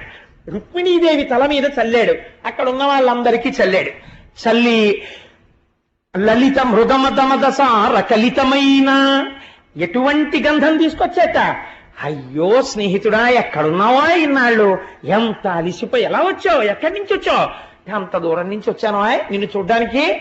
ఇంత దూరం వచ్చావా? అయ్యయ్యో కాళ్ళు ఎంత నిప్పుంటాయో, చెమట పట్టిందేమో, అదిగో చూసావా ఒళ్ళంతా ఎంత చెమటలు పట్టాయో అని గబగబా లలిత మృగమద ఘనసార కలితమైన మలయజంబు నొడల జొబ్బిల్ల నలది ఆ గంధం తీసుకొచ్చి తను లేచి ఆ పళ్ళెంలో ఉన్న గంధం చేతి నిండా రాసుకుని, ఏది ఆ ఉత్తరీయం తీసి ఆ లాల్చీ తీసేసాయి అని చెప్పి, అసలు బ్రాహ్మణుడు లాల్చీ వేసుకోడు కదా, ఉత్తరీయం ఒకటే ఉంటుంది, ఆ ఉత్తరీయం కూడా తీసేసి ఆయన ఒంటి నిండా గంధం రాసేట. ఆయన ఒంటి నిండా గంధం రాసి తంబు విసరి ఒక విసినికర్ర పట్టుకుని, ఏమిటా చెమట్లు కుచేలా ఎంత కష్టపడొచ్చావో అని విసినికర్ర పెట్టి కృష్ణ పరమాత్మ నిలబడి విసురుతున్నారట. విసిరి రుక్మిణీదేవిని పిలిచి, ఎవరనుకుంటున్నావు? నా బాల్య సఖుడు, ఇద్దరం కలిసి చదువుకున్నాం, రా విసురు అన్నట్టు. ఆవిడ లక్ష్మి, శ్రీ మహాలక్ష్మి. కృష్ణ పరమాత్మ చేసిన హడావిడికి తెల్లబోయి తామర పువ్వులతో చేసిన విసినికర్ర పట్టుకుని కుచేలుడికి విసురుతోంది లక్ష్మీదేవి. విసురుతుంటే ఆ గాలి ఒంటికి తగిలి ఆయన సేద తీరేట్టే. ఆ దీపాలు తీసుకురండి, నా మిత్రుడు వచ్చాడు, ఎంత కష్టపడొచ్చాడో, ఎంతమంది దృష్టి దోషం పడిందో, కృష్ణ సఖుణ్ణి అని చెప్పుకుని వస్తుంటే, కృష్ణుడి స్నేహితుడా, ఇద్దరు కలిసి చదువుకున్నారా అని ఎంతమంది దృష్టి దోషం పడిందో, దృష్టి తీసేయద్దు అని బంధు రామోదకలిత ధూపంబులొసగి మించుమడి దీపములని వాళించి మరియు, నువ్వు వస్తున్నప్పుడు నడిచి వచ్చావో, ఎటువంటి దుమ్ము పీల్చావో, రథాలు వెళ్ళిపోతుంటే నాకు తెలియదు కుచేలా, లేకపోతే రథం పంపిద్దును కదా, నడిచి వచ్చావా అని మంచి ధూపాన్ని ఆయనకి చూపించట. మణులతో చేయబడినటువంటి దీపములతో ఆయనకి నీరాజనమిచ్చి ఎంతో సంతోషంగా దగ్గర కూర్చుని, ఆ కూర్చోవడంలో కూడా పరమ ఆప్యాయంగా ఆయన చెయ్యి తీసి తన చేతిలో పెట్టుకుని, ఆ చేతి మీద రెండు చేతులు, ఒక చేతిలో ఆయన చెయ్యి పెట్టుకుని మీద చెయ్యి వేసి పరమ సంతోషంతో ఆ స్నేహితుడి వంక చూసి, బాగున్నావా కుచేలా, అందరూ సంతోషమా, ఎన్నాళ్ళయిందో మనం కలిసి అని ఇలా ప్రవర్తిస్తుంటే, ఆయన అలా ప్రవర్తించడం ఇతపూర్వం ఎవరు చూడలేదు. అందుకని అక్కడ ఉన్న వాళ్ళందరూ అనుకుంటున్నారట, గుంపులుగా నిలబడి, ఎట్టి తపంబు చేసెనకో ఈ ధరణీ దివిజేశ్వరుండు తుల్పామున యోగి విస్ఫుట దుపాస్యకుడై తనరారు జగత్స్వామి నిజతల్పమునన్ వసించియున్నవాడు ఈ మహనీయమూర్తికెనయే మునిపొంగవులెంతవారలు. ఏం ఆశ్చర్యం! ఇత పూర్వం మనం నారదుడు వచ్చినప్పుడు చూసాం, వశిష్ఠుడు వచ్చినప్పుడు చూసాం, దేవతలు వచ్చినప్పుడు చూసాం. వచ్చారా కూర్చోమ్మననేవాడు, హాల్లోకి తాను వచ్చేవాడు, కూర్చోపెట్టి మాట్లాడేవాడు. అంతేకాని ఇంత పొంగిపోవడం, ఇంత సంతోషపడిపోవడం ఎప్పుడూ చూడలేదు. ఏం ఆశ్చర్యం! చూస్తే దరిద్రుల్లా ఉన్నాడా? ఎట్టి తపంబు చేసెనుకో, ఏమి తపస్సు చేశాడో ఈ ధరణీది విజేశ్వరుండు ఈ బ్రాహ్మణుడు. యోగి విస్ఫుటదుపాస్యకుడై తనరారు జగత్స్వామి. మహాయోగులైనటువంటి వారు హిమాలయాల్లో కూర్చుని తపస్సు చేస్తే తప్ప దొరకనటువంటి పరమాత్మ ఇవాల్టి రోజున నిజతల్పమునందసించియున్నవాడు. దాని మీద రుక్మిణీకృష్ణులు తప్ప అన్యులు కూర్చోవడం మనం ఇప్పటిదాకా చూడలేదు. దాని మీద కూర్చోవడమా, రుక్మిణీదేవి నీళ్లు పోయడమా, కృష్ణుడు కాళ్ళు కడగడమా, ఆ నీళ్లు రుక్మిణీదేవికి చల్లడమా, రుక్మిణీదేవిని తామర పువ్వుల విసిరికర్రతో విసరమనడమా? కృష్ణ పరమాత్మ ఇంత పొంగిపోయి ఆయన చేతులు తన చేతులతో పట్టుకుని పరవశించిపోతూ రా భోజనం చేద్దాం అని తీసుకెళ్లి ఆయనతో కలిసి భోజనం చేయడమా, ఆయనతో పలహారం చేయడమా, పరవశించిపోవడమా, ఇంకొంచెం వేయి ఇంకొంచెం వేయి అండమా? ఎవరయ్యా అసలినా ఈ మహనీయమూర్తికనయే మునిపుంగవులెంత వారలు? ఇలాంటి వాడితో సమానమైన మునిపుంగవులై ఆయనతో సమానంగా గౌరవింపబడిన వాడిని ఇప్పటి వరకు మనం చూడలేదు కృష్ణ మందిరంలో. ఎవరి ఆప్తుడు కృష్ణుడి దగ్గర ఇంత మర్యాదకి ఇంత ప్రేమకి నోచుకున్న మహాత్ముడు అని వాళ్ళు ఆశ్చర్యపోతున్నారట. ఎంత ప్రేమో చూడండి. దగ్గర కూర్చున్నాడు. బ్రాహ్మణోత్తమ వేదపాతల లబ్ధ దక్షత గల వంశము వలన జన్మించిన చారు వంశమునందు జన్మించిన సుశీల భవద్భార్య అనువర్తియగునే. ఓ బ్రాహ్మణోత్తమ, వేద పాఠన దక్షత గల చారు వంశము వలన జన్మించిన సుశీల నీదు భార్య వర్తనముల భవత్ సదృశయగునే. స్నేహితుణ్ణి ఎటువంటి మాట అడగారో ఆ మాట అడిగాడు. ఏమయ్యా, నేను అప్పుడు విన్నాను, నువ్వు వివాహం చేసుకున్నటువంటి స్త్రీ చాలా కాలం వేదాన్ని నమ్ముకుని వేదపాఠం చెప్పుకున్నటువంటి బ్రాహ్మణుల యొక్క కుటుంబంలో జన్మించిన పిల్ల అని నేను విన్నాను. కాబట్టి అటువంటి కుటుంబంలో పుట్టిన పిల్ల భర్తని అనుసరించి ఉండేటటువంటిదై ఉంటుంది కదా. ఆ సుశీల నిన్ను సర్వకాలముల యందు అనుసరించేదై ఉన్నదా? సుశీల అంటే మంచి శీలము కలిగినటువంటిది. ఎంత గొప్ప పేరండి ఆ సుశీల అన్న పేరు. నిజంగా 3 అక్షరాల ఆడవాళ్ళు పెట్టుకోదగ్గ పేరది. కాబట్టి ఆ సుశీల, సుశీల అంటే పేరని కాదు, మంచి శీలము కలిగినది నిన్ను అనువర్తించి ఉన్నదా? నాకు జన్మనిచ్చిన మా అమ్మ పేరు సుశీల, అందుకని నిన్ను అనువర్తించి ఉన్నదా అంటే సభాముఖంగా ఒకసారి మా అమ్మని స్మరించడంలో నాకు ఒక తృప్తి, అందుకని స్మరించాను. అందుచేత నిన్ను అనువర్తించి ఉండేదేదా? నాకు చూడా నీకు ధన పుత్ర గృహ క్షేత్ర దారాదులందు నీ మనస్సు చెందకుండుటతో చూయుతున్నయది. కుచేలా నువ్వు ఏమిటే ఇలా ఉన్నావు, బట్టలు అవిని ఏం డబ్బులు లేవా అనలేదండి. ఎంత గొప్ప మాట అన్నాడో చూడండి. ఆయన అన్నాడు, కుచేలా నిన్ను చూస్తుంటే నీ మనస్సు భార్య యందు బిడ్డల యందు లోకమునందు గృహమునందు స్థలాలయందు ఐశ్వర్యమునందు భ్రాంతి లేకుండా కేవలము సంసారములో ఉండాలి కాబట్టి మాత్రమే ఉండి విహిత కర్మాచరణముగా భార్య బిడ్డల్ని చూడాలి కాబట్టి చూస్తూ సంతతము బ్రహ్మమునందు రమిస్తున్న వాడిలా నాకు కనపడుతున్నావు. ఎంత గొప్ప మాట అడిగాడు. ఇది కృష్ణుడు గుర్తుపట్టింది. కాబట్టి నేను సైతము లోక సంగ్రహణార్థంబు కర్మాచరణంబు చేయుపగిది.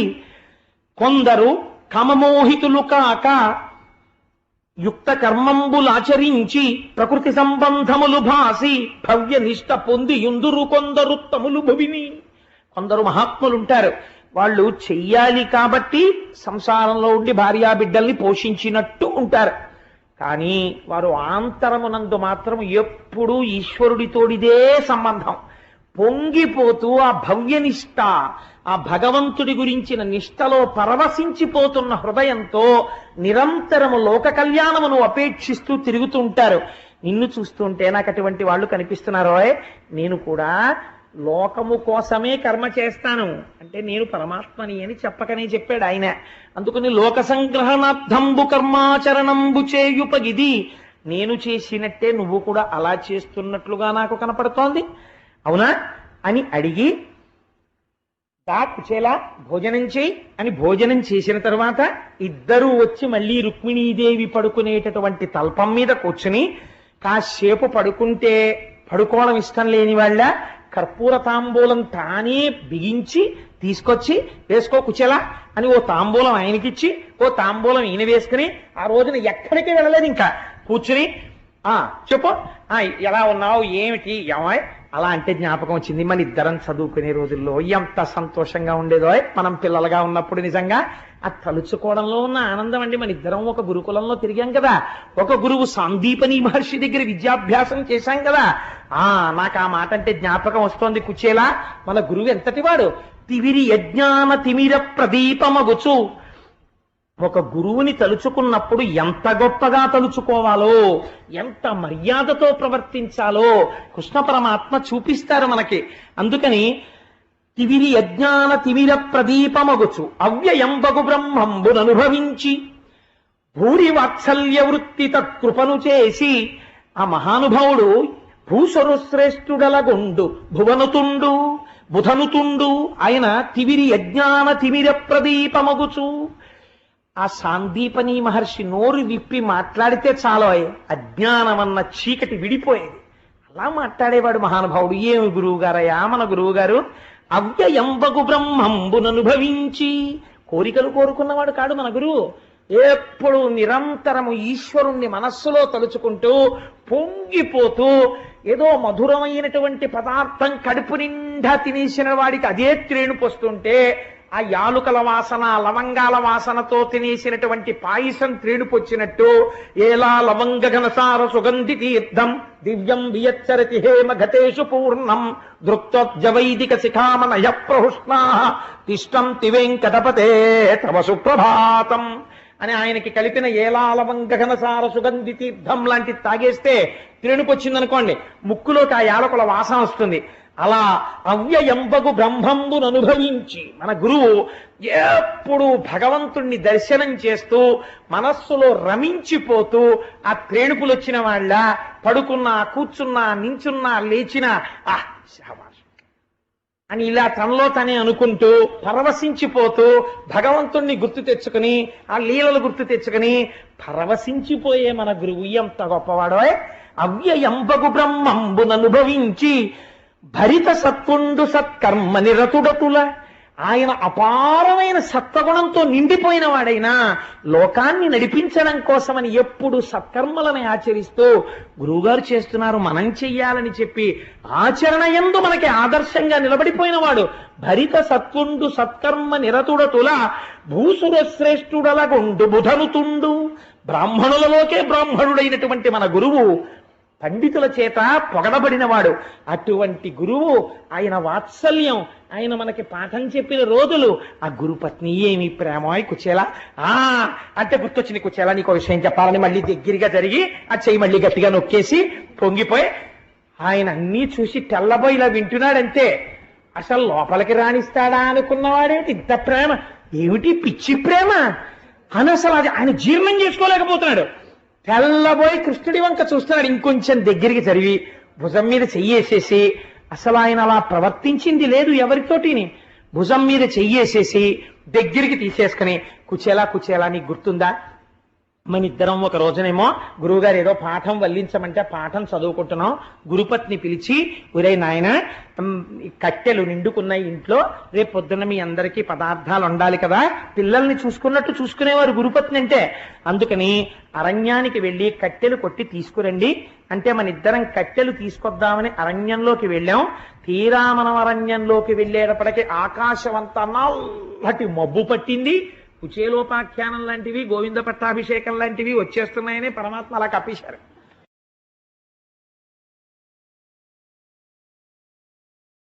కాబట్టి ఆ నల్లటి మబ్బు పట్టి చీకటిగా అయిపోయింది. బ్రహ్మాండమైన వర్షం, ఏనుగు తొండము ఎంతలా ఉంటుందో అంతటి ధార పడిపోయింది. పల్లం లేదు, మిట్టా లేదు, ఏమీ తెలియకుండా జలంతో నిండిపోయింది అరణ్యం. మనకి దారి తెలియలేదు. ఆ కటిక చీకటిలో దారి తప్పిపోయి ఎటో వెళ్ళిపోయాం మనం. తెల్లవారిపోయింది, ఈలోగాను వర్షం తగ్గిపోయింది. మనం ఎక్కడున్నామా అని మనం వెతుక్కుంటున్నాం. ఇంతలోకే అయ్యో పాపం కట్టెల కోసం పిల్లలు, ఆయన ఏదో శనగలు తినేశాడు, మరమరాలు తినేశాడు, కృష్ణుడికి పెట్టలేదు, ఇలాంటి పిచ్చ కథలు ఏవి భాగవతంలో చెప్పలేదు, పోతనామాచుల వారు చెప్పలేదు, వ్యాసుడు చెప్పలేదు. మహాభాగవతుడిని నింద చేసినట్టు అవుతుంది కూడా అలాంటి మాటలు అంటే. కాబట్టి మన ఇద్దరం కలిసి వెతుక్కుంటుంటే మన గురువు గారు మనని వెతుక్కుంటూ ఎదురొచ్చారు. అయ్యో పిల్లలు సాయంకాలం వెళ్ళారు, జాడలేదు, ఏమైపోయారో అని ఓ కుచేలా ఓ కృష్ణ అని వెతుక్కుంటూ వస్తున్నారు. మనం గురువుగారిని చూసి గురువుగారు అని ఎదురుగుండా పరిగెత్తుకుంటూ వెడితే గురువుగారు మన ఇద్దరిని చూసి రెండు చేతులతో కౌగలించేసుకుని కథ కథ ఇట్లు మా కొరకు కాపచరించి ఈ మహాటవిన్ సముత్కట పరిపీడనుందితిరి మీ రుణము తీరుటకిది కారణంబు విస్ఫుట ధన ధాన్య బంధు దార పుత్ర బహుపుత్ర జయాయు విభూతులు పొందుదిరన్నడు అని వరమించాడు. ఇది గురువాక్యం అంటే. గురువు అంటే ఎంత పొంగిపోతున్న మనస్సుతో ఉంటాడో చూడండి. అంతేకాని గురువు అంటే ఓహో శాసనం చేసేసి బెంగెట్టుకునేటట్టు హడిలిపోయేటట్టు ఉండడు. ఎంత ప్రసన్నంగా వెన్నపూస ఎలా ఉంటుందో గురువు హృదయం అలా ఉంటుంది. ఆయన అన్నాడు కటకట, అయ్యయ్యో పిల్లలారా, ఆవిడ చెప్పిందని మీరు అడవిలోకి వెళ్ళిపోయారా నాన్న? సముత్కట పరిపీడనుందితిరి, రాత్రంతా అడవిలో ఉండిపోయారా ఈ చీకట్లో? ఏం పులులు అరిచాయో, ఏ పాములు వచ్చాయో, దెబ్బలు తగలలేదు కదా అని ఒళ్ళంతా తడిమి చూసి వాళ్ళు మన ఇద్దరిని కౌగిలించేసుకుని దగ్గరికి తీసుకుని కన్నులంబట నీరు పెట్టేసుకుని కళ్ళు తుడిచేసుకుని మీ రుణము తీరుటకిది కారణంబు, మీరు నాకు ఇంకా గురుదక్షిణ ఏమి ఇస్తాననకండి, రూపాయి కూడా వద్దు. ఎందుకంటే వెళ్ళిపోయే ముందు అడుగుతారు, మాట వరసకు అడుగుతారు, గురువు గారు మీకు ఏమన్నా దక్షిణ ఇవ్వమా అంటారు. ఏం అక్కర్లేదురా, మీరు నేర్చుకున్నది చాలంటాడు గురువు. ఆ మాట కూడా మీరు అనకండి. ఎందుకో తెలుసా? మీరు నాకు దక్షిణ ఇచ్చేశారు. ఎందుకు ఇచ్చేశారో తెలుసా? నా మాట కోసం రాత్రంతా అడవిలో ఉండిపోయారా నాన్న మీరు? అందుకని మీ రుణము తీరుటకిది కారణంబు విస్ఫుట, మీరు నా కోసం గురువు గారి మాట కోసం ఒక రాత్రంతా కట్టెల కోసం ఇంత కష్టపడ్డారు కాబట్టి మీకు అపారమైనటువంటి ధనము ధాన్యము బంధువులు భార్యలు పుత్రులు అనేక రకములైన విభూతులతో మీరు శోభిల్లెదరుగాక అని ఆశీర్వచనం చేశాడు. ఏమి ఉదారుడయ్యా మన గురువు కుచేలా. అటువంటి గురువు ఆయన దగ్గర చదువుకుని కదా మనం ఈ స్థితికి వచ్చాం. ఏం అదృష్టం కుచేలా అని దగ్గరికి తీసుకుని ఏమడిగాడయ్యా మన్ని? ఎప్పుడైనా మన్ని నాకేం తెస్తారా మీరు రాజధానికి వెడితే అని మన అడిగాడా? మనం ఇంటికి వెడుతున్నప్పుడు నాకేం తెచ్చారా అని అడిగాడా? అయ్యో మీరు 4 రోజులు కనపడకపోతే నాకు బెంగగా అనిపించింది, రా రండి అని భార్యని పిలిచి కుచేలుడు కృష్ణుడు వచ్చారు, ఆ కృష్ణుడికి వెన్నముద్దేశం పెట్టి అన్నాం అన్నాడు తప్ప నాకేం తెచ్చావురా అని అడగలేదురా. ఎప్పుడు అడగడం తెలియని వాడు రా మన గురువు, మనకి పెట్టినవాడు కుచేలా. ఆ గురువు గారిని తలుచుకుంటే ఎంత సంతోషంగా ఉంటుందో అని. కుచేలా అలా అంటే నాకు ఒక గొప్ప విషయం గుర్తొచ్చింది. అలా ఎవరి దగ్గరకైనా విడితే ఏమైనా పట్టుకెళ్లాలంటుండేవారు కదా మన గురువు గారు. నువ్వేమి ఇవ్వమే, ఇంత ప్రేమగా నా దగ్గరికి వచ్చిన వాడివి నాకేదో తెచ్చే ఉంటావు, నువ్వు ఏమీ తేకుండా ఎందుకు వస్తావు, ఏదో తెచ్చటో, ఏం తెచ్చావో చెప్పవాయ్ అని గబగబా తడివేస్తున్నాడు. సిగ్గుపడిపోయాడు కుచేలుడు. ఏమనిస్తాడు? లక్ష్మీనాథుడు ఆయన, అంతటి ఐశ్వర్యవంతుడు ఆయన. ఆయనకి తానేమిస్తాడు? చిరిగిపోయినటువంటి ఉత్తరీయానికి వెనకనున్నటువంటి ముక్కలో ఇన్ని అటుకులు మూట కట్టున్నాయి. ఆ మూట కట్టి ఉన్నటువంటి అటుకుల వంక చూసి కృష్ణుడు అన్నాడు, తెలుసు తెచ్చాడు అటుకులని. దళమైన పుష్పమైనను ఫలమైనను సలిలమైన బాయని భక్తిన్ పొలిచిన జనులర్పించిన ఎలమిన్ రుచిరాన్నముగ నేను భుజింతున్ అన్నాడు. కుచేలా చాలా ఐశ్వర్యవంతుణ్ణని నాకు చాలా మంది కానుకలు పట్టుకొచ్చి ఇస్తుంటారు. నీకు ఇంకోటి తెలుసా? ఈ మధ్య నేను గురువునయ్యాను, నన్ను జగద్గురు అంటుంటారు. జగద్గురు అని నన్ను చాలా మంది నమస్కారాలు చేస్తారు, చాలా మంది పట్టుకొచ్చి ఏవేవో ఇస్తుంటారు. అవన్నీ నేను తింటాను అనుకున్నావా? నేనేం నోట్లో వేసుకోను. ఎందుకు వేసుకోనో తెలుసా? నాకు ఒక రహస్యం తెలుసు. వాళ్ళందరూ నా యందు ప్రీతితో నేనే తినాలని తెచ్చినవి కావు, నాకున్నాయన్న ఆడంబరానికి తెచ్చిచ్చిన వాళ్ళు ఉన్నారు. నేను ముట్టుకోనోయ్. నేను ముట్టుకునేవి ఏమి ముట్టుకుంటానో తెలుసా? దళమైన పుష్పమైనను, ఒక ఆకు, ఒక పువ్వు, ఒక పండు, సలిలమైనను ఇన్ని నీళ్లు భక్తితో పట్టుకొచ్చి ఎవరైనా ఇస్తే ఎలమిన్ రుచిరాన్నముగా నేను భుజింతున్, పాయసాన్నం తిన్నట్టు తింటాను అవి కుచేలా. నేను భక్తితో తెచ్చిన దానికి అంత పెద్దపీట వేస్తాను. అంతేకాని ఆడంబరానికి తెచ్చిన వాటిని తీసి పక్కన పెట్టేస్తాను, దాని వంక కూడా చూడను. వాళ్ళకి తెలియదు నేను తెచ్చానని తెస్తూ ఉంటారు అని. ఎంత చిత్రమైన మాట అన్నాడో చూడండి. కుచేల, నేను ఈ విషయంలో నీకు ఒక మాట చెప్పాలనుకుంటున్నాను. ఆ అసలు యజ్ఞం చేసిన వాళ్ళకన్నా, యాగం చేసిన వాళ్ళకన్నా, పెద్ద పెద్ద పూజలు చేసిన వాళ్ళకన్నా నాకు ఎవరంటే ఇష్టమో తెలుసా? గురువు గారి మాటకి కట్టుబడిపోయే వాళ్ళంటే నాకు ఇష్టం. నేను అలాంటి వాళ్ళని చాలా ఇష్టపడతాను. కుచేల, మనకి కుచేలుణ్ణి అడ్డు పెట్టి లోకానికి బోధ చేశాడు స్వామి.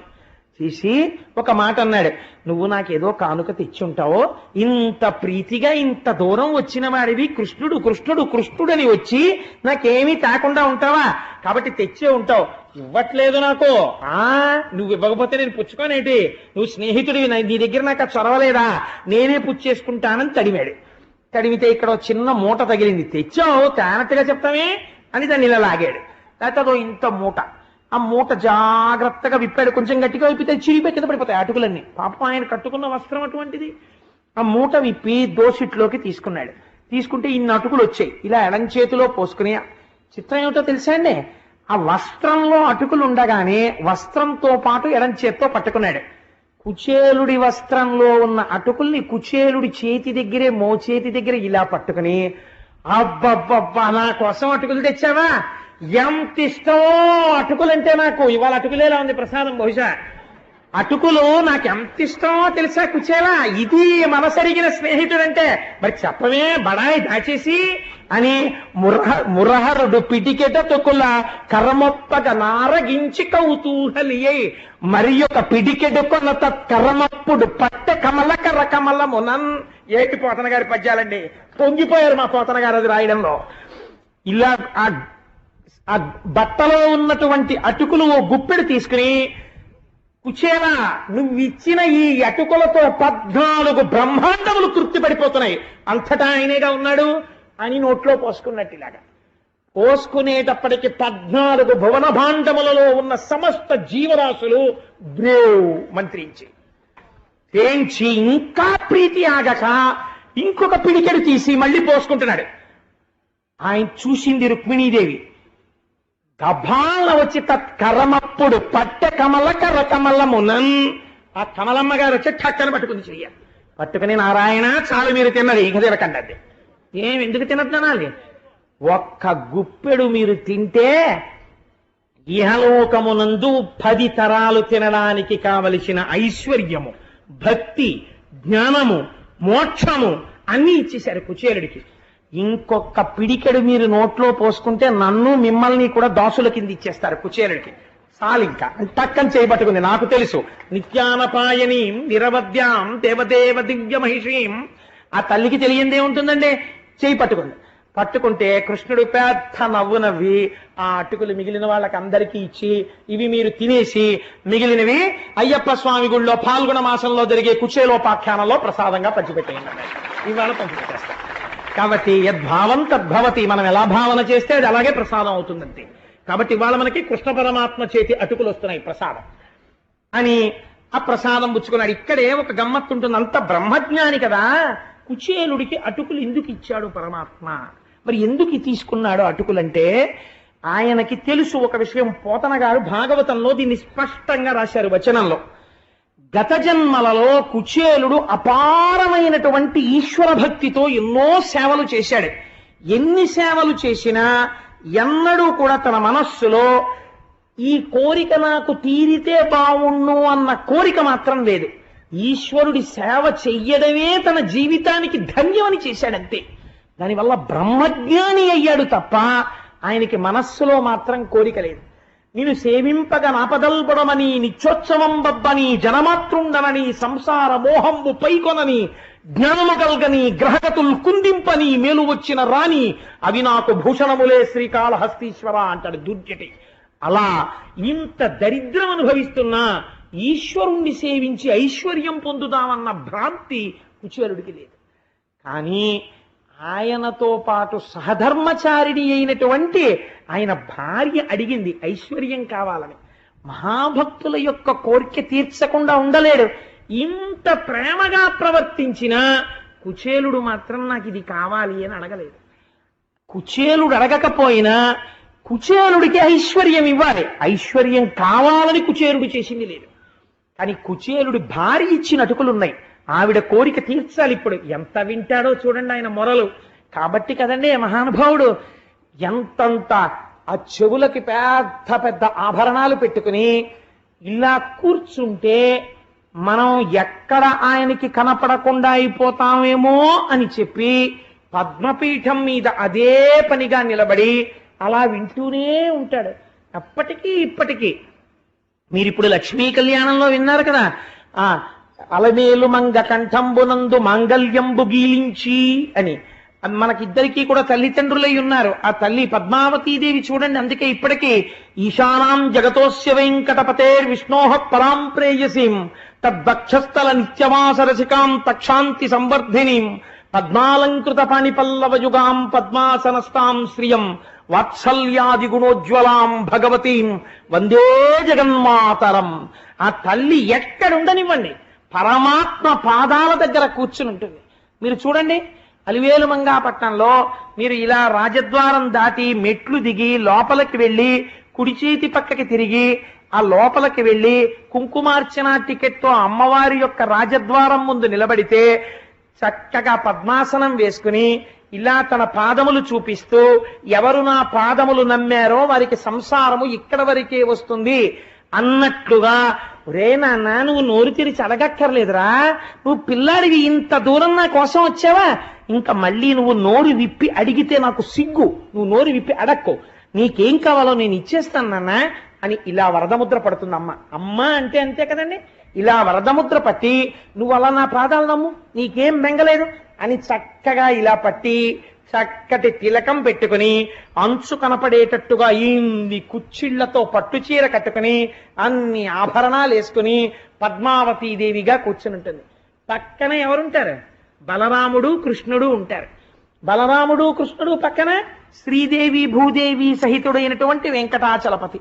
మీరు ప్రదక్షిణంలో అలా తిరిగితే చుక్కలు చుక్కలు చుక్కలు చుక్కలు పెట్టుకున్నటువంటి అనంతుడు. ఆ అనంతుణ్ణి దాటి ఇటువైపు వస్తే నల్లటి బోర్డర్లో మళ్ళీ ఆ శిఖరంలో మళ్ళీ పద్మావతీదేవి లక్ష్మీదేవి. మీరు హాయిగా నేల మీద పడి ప్రణిపాతం చేసి ఆ నిచ్చెనెక్కి కిందకి దిగితే ప్రసాదం కౌంటర్లో ఇంత ప్రసాదం తీసుకుని నోట్లో వేసుకుని ఆ పంపులో చేతులు కడిగేసుకుని బయటికి వచ్చేసి గోవిందరాజస్వామి వారి గుళ్ళోకి వెళ్ళారనుకోండి, మళ్ళీ బయట గోవిందరాజస్వామి వారి గుడికి రోడ్డుకి యువతల పైపున ఉన్నటువంటి హనుమ పాదాలకు ఒక్క నమస్కారం చేసుకుని ఇలా నిలబడి ఉంటాడు మహానుభావుడు. ఈ రెండు చేతుల మధ్యలో గీత కూడా కనబడుతుంది స్పష్టంగా, తెల్లటి గీత గీసి చుక్కలు పెట్టుంటాయి. ఇలా చూస్తూ ఉంటాడు గోవిందరాజస్వామి వారి వంక. ఆ క్షేత్రపాలకుడైనటువంటి హనుమకు నమస్కరించి మీరు లోపలికి వెళ్ళండి. పుండరీకవల్లి అన్న పేరుతో ఉంటుంది మళ్ళీ లక్ష్మీదేవి. చిత్రం ఏమిటో తెలుసా అండి, ఆవిడ మాంగళ్యాన్ని దర్శనం చేస్తే భర్తకొచ్చేటటువంటి ప్రమాదం గట్టెక్కేస్తుంది. అందుకే ఆవిడ మంగళసూత్రాలు బయటికి వేసుకు కూర్చుంటుంది పుండరీకవల్లి. నాతో వచ్చిన వాళ్ళకి నేను చెప్తుంటాను అమ్మవారి మాంగళ్యం దర్శనం చెయ్యండి అని. ఇంతంత మంగళసూత్రాలు పెద్ద పెద్దవి కనపడుతుంటాయి. అలా కూర్చుని ఉంటుంది. మీరు ఇలా లోపలికి వెళ్ళి గోవిందరాజస్వామి వారి గుళ్ళో పెడుతుంటే చక్కటి ఏసీ పెడస్టల్ ఫ్యాన్స్ మించి తగులుతూ ఉంటుంది. ఆ లోపలికి వెడితే స్వామి ఇలా విరాజమానుడై చక్కగా ఇలా తల కింద చేయి పెట్టుకుని పడుకుని ఉంటారు. ఆ పొట్ట మీద నుంచి ఇలా తులసిమాలన్నీ వేసేసి ఉంటాయి. మళ్ళీ పాదాల దగ్గర ఎవరు? మళ్ళీ అమ్మవారే. ఆ పాదాల దగ్గర కూర్చుని పాదాలు ఎత్తేస్తుంటుంది శ్రీదేవి భూదేవి. మధుకైటభులన్న రాక్షసులు, ఆ నాభికమలంలోంచి చతుర్ముఖ బ్రహ్మగారు. మళ్ళీ మీరు ఇలా దిగొచ్చారనుకోండి, మళ్ళీ ఎవరు? కృష్ణ పరమాత్మ చక్కగా నందక ఖడ్గం పెట్టుకుని ఆయన కూర్చుని ఉంటాడు. ఇలా దిగి మీరు వచ్చారనుకోండి, గొల్ల కంపు గొల్ల బుట్ట గొల్ల కొప్పు వేసుకుని ముందు మదకళిత్తు నోడాల తోల్వలియం నంద గోపాలం మరుమగళే నిప్పిన్నాయ్ కందం కమలం కళలి కడైத்திரவாய் வந்த எங்கும் தோழிகளை தனுகான் மாதவி பந்தல் மேல் பல்கால் கீழி அங்கன் குவினகான் பந்தார் விரலி உன் மைத்துனன் பேர்ப்பாடா చందామరైక్కయాల్ చీరాల్ వలైయొళిప్ప వంద తిరవాయ్ మగిలింది ఏడో రెంబావాయ్ అని 18వ పాశురంలో తిరుప్పావైలో అడుగుతుంటాం కదా. అటువంటి చేతులతో ఆ తల్లి గోదాదేవి అక్కడ నిలబడి ఉంటుంది. దాటి అలా ముందుకెడితే శ్రీదేవి భూదేవి సహితుడైనటువంటి శ్రీ వెంకటేశ్వరుడు. ఆయన్ని దర్శనం చేసుకుని మీరు బయటికి వచ్చి, వాళ్ళ శనివారం కదండి నా మనస్సు వెళ్ళిపోయింది, ఆ కోరిక తీర్చేసుకుంటున్నా, అసలు రహస్యం అది.